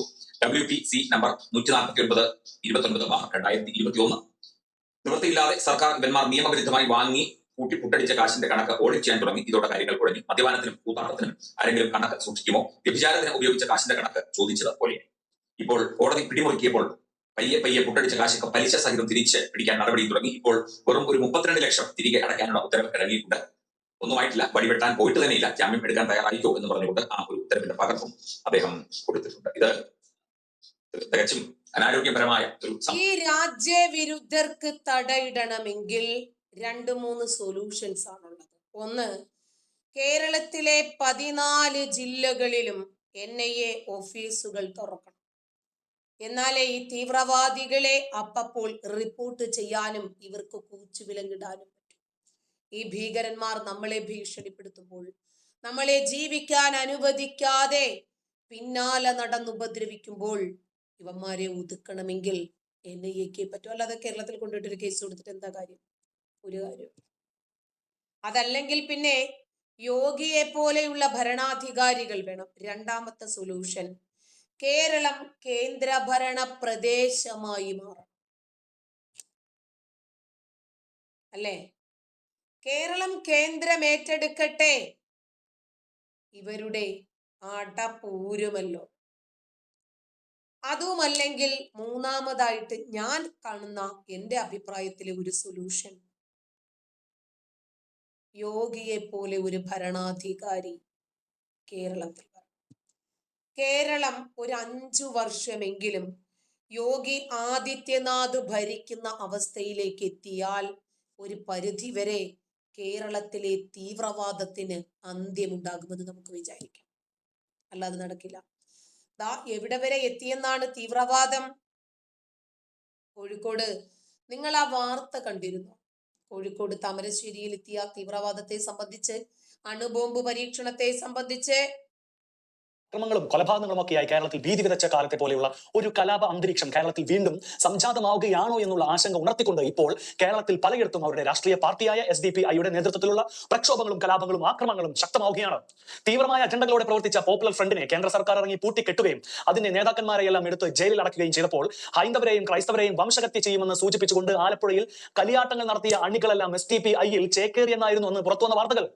ആയതിനെ സ്ഥിരീകരിച്ചുകൊണ്ട് കേരളത്തിലെ പുതിയ പോലീസ് മേധാവി റവാഡ ചന്ദ്രശേഖർ പ്രസ്താവന നടത്തുകയും ചെയ്തിരുന്നു. അത് ഊട്ടിയുറപ്പിച്ചുകൊണ്ടാണ് സ്കൂൾ യൂണിഫോമിന്റെ വയലേഷൻ ആണെന്ന് അറിഞ്ഞിട്ടും പള്ളുരുത്തി സെന്റ് റീത്താസ് സ്കൂളിൽ അതിശക്തമായ പ്രതിസന്ധികൾ ഉണ്ടാക്കിയതിന്റെ പിന്നിൽ SDPI എന്ന തീവ്ര നിലപാടുള്ള ഇസ്ലാമിക പാർട്ടിയുടെ സ്വാധീനം. ഇപ്പോഴിതാ വയനാട്ടിലെ താമരശ്ശേരിയിൽ പ്രവർത്തിച്ചിരുന്ന ഫ്രഷ് കട്ട് എന്ന ചിക്കൻ മാലിന്യ സംസ്കരണ പ്ലാന്റിനെതിരെ നടന്ന പ്രതിഷേധങ്ങൾ വലിയ പൊട്ടിത്തെറിയിലേക്കും കലാപത്തിലേക്കും തീക്കളിയിലേക്കും തള്ളിവിട്ടതിന് പിന്നിൽ SDPI ആണെന്ന് അങ്ങേയറ്റം ഭീകരമായ വിവരങ്ങൾ പുറത്തുവന്നിരിക്കുകയാണ്. ആഹാരത്തിനായി ഇറക്കുന്ന മൃഗങ്ങളുടെ മാലിന്യങ്ങൾ ശേഖരിച്ച് സംസ്കരിക്കത്തക്ക നിലയിൽ വേസ്റ്റ് ടു റെസ്ക്യൂ എന്ന മാതൃകയിൽ 2013 താമരശ്ശേരിയിൽ തുടങ്ങിയ സ്ഥാപനമാണ് ഫ്രഷ് കട്ട്. നിയമപ്രകാരമുള്ള എല്ലാ അംഗീകാരങ്ങളും ഉണ്ടായിരുന്ന ഈ സ്ഥാപനം ഇവിടെ പ്രവർത്തിക്കുന്നത് അവിടുത്തെ ജനങ്ങൾക്ക് ബുദ്ധിമുട്ടാണെന്ന് പറഞ്ഞുകൊണ്ട് അതിനെതിരെ ജനകീയ പ്രക്ഷോഭങ്ങൾ, പ്രതിഷേധങ്ങൾ കോവിഡ് കാലം മുതൽ തുടങ്ങിക്കഴിഞ്ഞെങ്കിലും കഴിഞ്ഞ വർഷത്തോടെ അത് ശക്തമാവുകയായിരുന്നു. ഈ ദിവസങ്ങളിൽ അതിശക്തമായ പ്രതിഷേധങ്ങളുമായി സ്ത്രീകളും കുട്ടികളും അടങ്ങുന്ന ജനങ്ങൾ ഫ്രഷ് കട്ടിനെതിരെ സമരം നടത്തുകയും പോലീസ് എത്തി പ്രതിഷേധക്കാരെ തണുപ്പിക്കുവാൻ ശ്രമിക്കുന്നതിന് പിന്നാലെ പാഞ്ഞെത്തിയ SDPI പ്രവർത്തകരായ ഒരു സംഘം ആളുകൾ അവിടെ എത്തി പ്ലാന്റിൽ കയറി ആക്രമണങ്ങൾ നടത്തുകയും ക്രമസമാധാനം വഷളാക്കുന്ന തരത്തിൽ കണ്ണിൽ കണ്ടതെല്ലാം തകർക്കുകയും പ്ലാന്റിനുള്ളിലെ ഗ്യാസ് സിലിണ്ടർ തുറന്നുവിട്ട് വലിയ സ്ഫോടനം നടത്തുവാനുള്ള ഭയാനകമായ ശ്രമങ്ങൾ നടത്തുകയും ചെയ്തെന്ന വാർത്തകൾ കേരളത്തെ ഞെട്ടിച്ചിരിക്കുകയാണ്. ഈ കണ്ടകാലം മുഴുവൻ SDPIയെ പിണക്കാത്ത തരത്തിലുള്ള നിലപാടുകളാണ് കേരളത്തിലെ പോലീസും പോലീസ് മന്ത്രിയും കൈക്കൊണ്ടതെങ്കിലും കളിച്ച് SDPIക്കാർ കേരളത്തെ കത്തിക്കുന്ന തരത്തിലേക്ക് എത്തിയെന്ന ബോധ്യമായ പോലീസ് സമുചിതമായി പ്രവർത്തിച്ചതുകൊണ്ട് മാത്രമാണ് ഒരു വലിയ സ്ഫോടന പ്രതിസന്ധി താമരശ്ശേരിയിൽ നിന്ന് ഒഴിഞ്ഞുപോയത്. കോഴിക്കോട് താമരശ്ശേരി മേഖലയിൽ SDPIക്ക് ശക്തമായ സ്വാധീനം ഉള്ളതിനാൽ അവർ അങ്ങേയറ്റം ആസൂത്രിതമായി നടത്തിയ ഒരു ആക്രമണമായിരുന്നു ഫ്രഷ് കട്ടിൽ നടന്നതെന്ന് ഏറെക്കുറെ ഉറപ്പായിരിക്കുകയാണ്. SDPI കരുതിക്കൂട്ടി നടത്തിയ ആക്രമണമാണെന്ന് CPMന്റെ ജില്ലാ സെക്രട്ടറി അടക്കമുള്ളവർ ആരോപിക്കുകയും ചെയ്തിട്ടുണ്ട്. പോലീസ് സ്പെഷ്യൽ ബ്രാഞ്ചും അക്കാര്യം തന്നെ സ്ഥിരീകരിച്ചിരിക്കുകയാണ്. 4 വോട്ടിന് വേണ്ടി ഈ കണ്ട കാലം മുഴുവൻ മതതീവ്രവാദത്തെ വെള്ളപൂശുന്ന നിലപാടുകൾ എടുക്കുവാൻ വലതിരും ഇടതരും ഒരുപോലെ നമ്മുടെ നാട്ടിലെ ഈ സെക്യുലറിസ്റ്റുകളുടെ കാപട്യത്തെ തിരിച്ചറിയാൻ നമുക്ക് കഴിഞ്ഞിട്ടില്ലെങ്കിൽ ഇനിയും ഇതിനേക്കാൾ വലിയ ഭവിഷ്യത്തുകളുണ്ട്.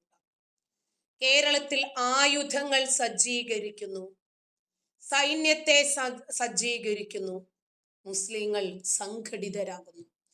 ഇതര രാഷ്ട്രീയ ആശയ ആദർശ സംഘടനകളൊക്കെ ഒരുമിച്ച് നിന്ന് കേരളത്തിലെ ഇതര മതവിഭാഗത്തിനെതിരെ പൊരുതുമ്പോൾ കയ്യും കെട്ടി നോക്കി നിൽക്കാനാണ് നിങ്ങൾക്ക് കഴിയുന്നതെങ്കിൽ ഇതിനേക്കാൾ ഭീകരമായ ഒരു സാഹചര്യത്തിന് ഇനിയും നമ്മൾ സാക്ഷിയാകേണ്ടി വരും.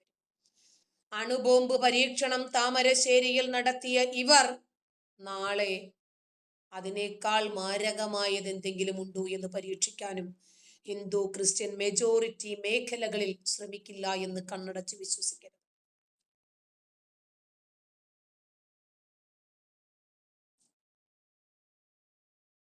റെനി, ഖുർആൻ പറഞ്ഞത് അള്ളാഹുവിനെയും റസൂലിനെയും ഒരുപോലെ അനുസരിക്കണം,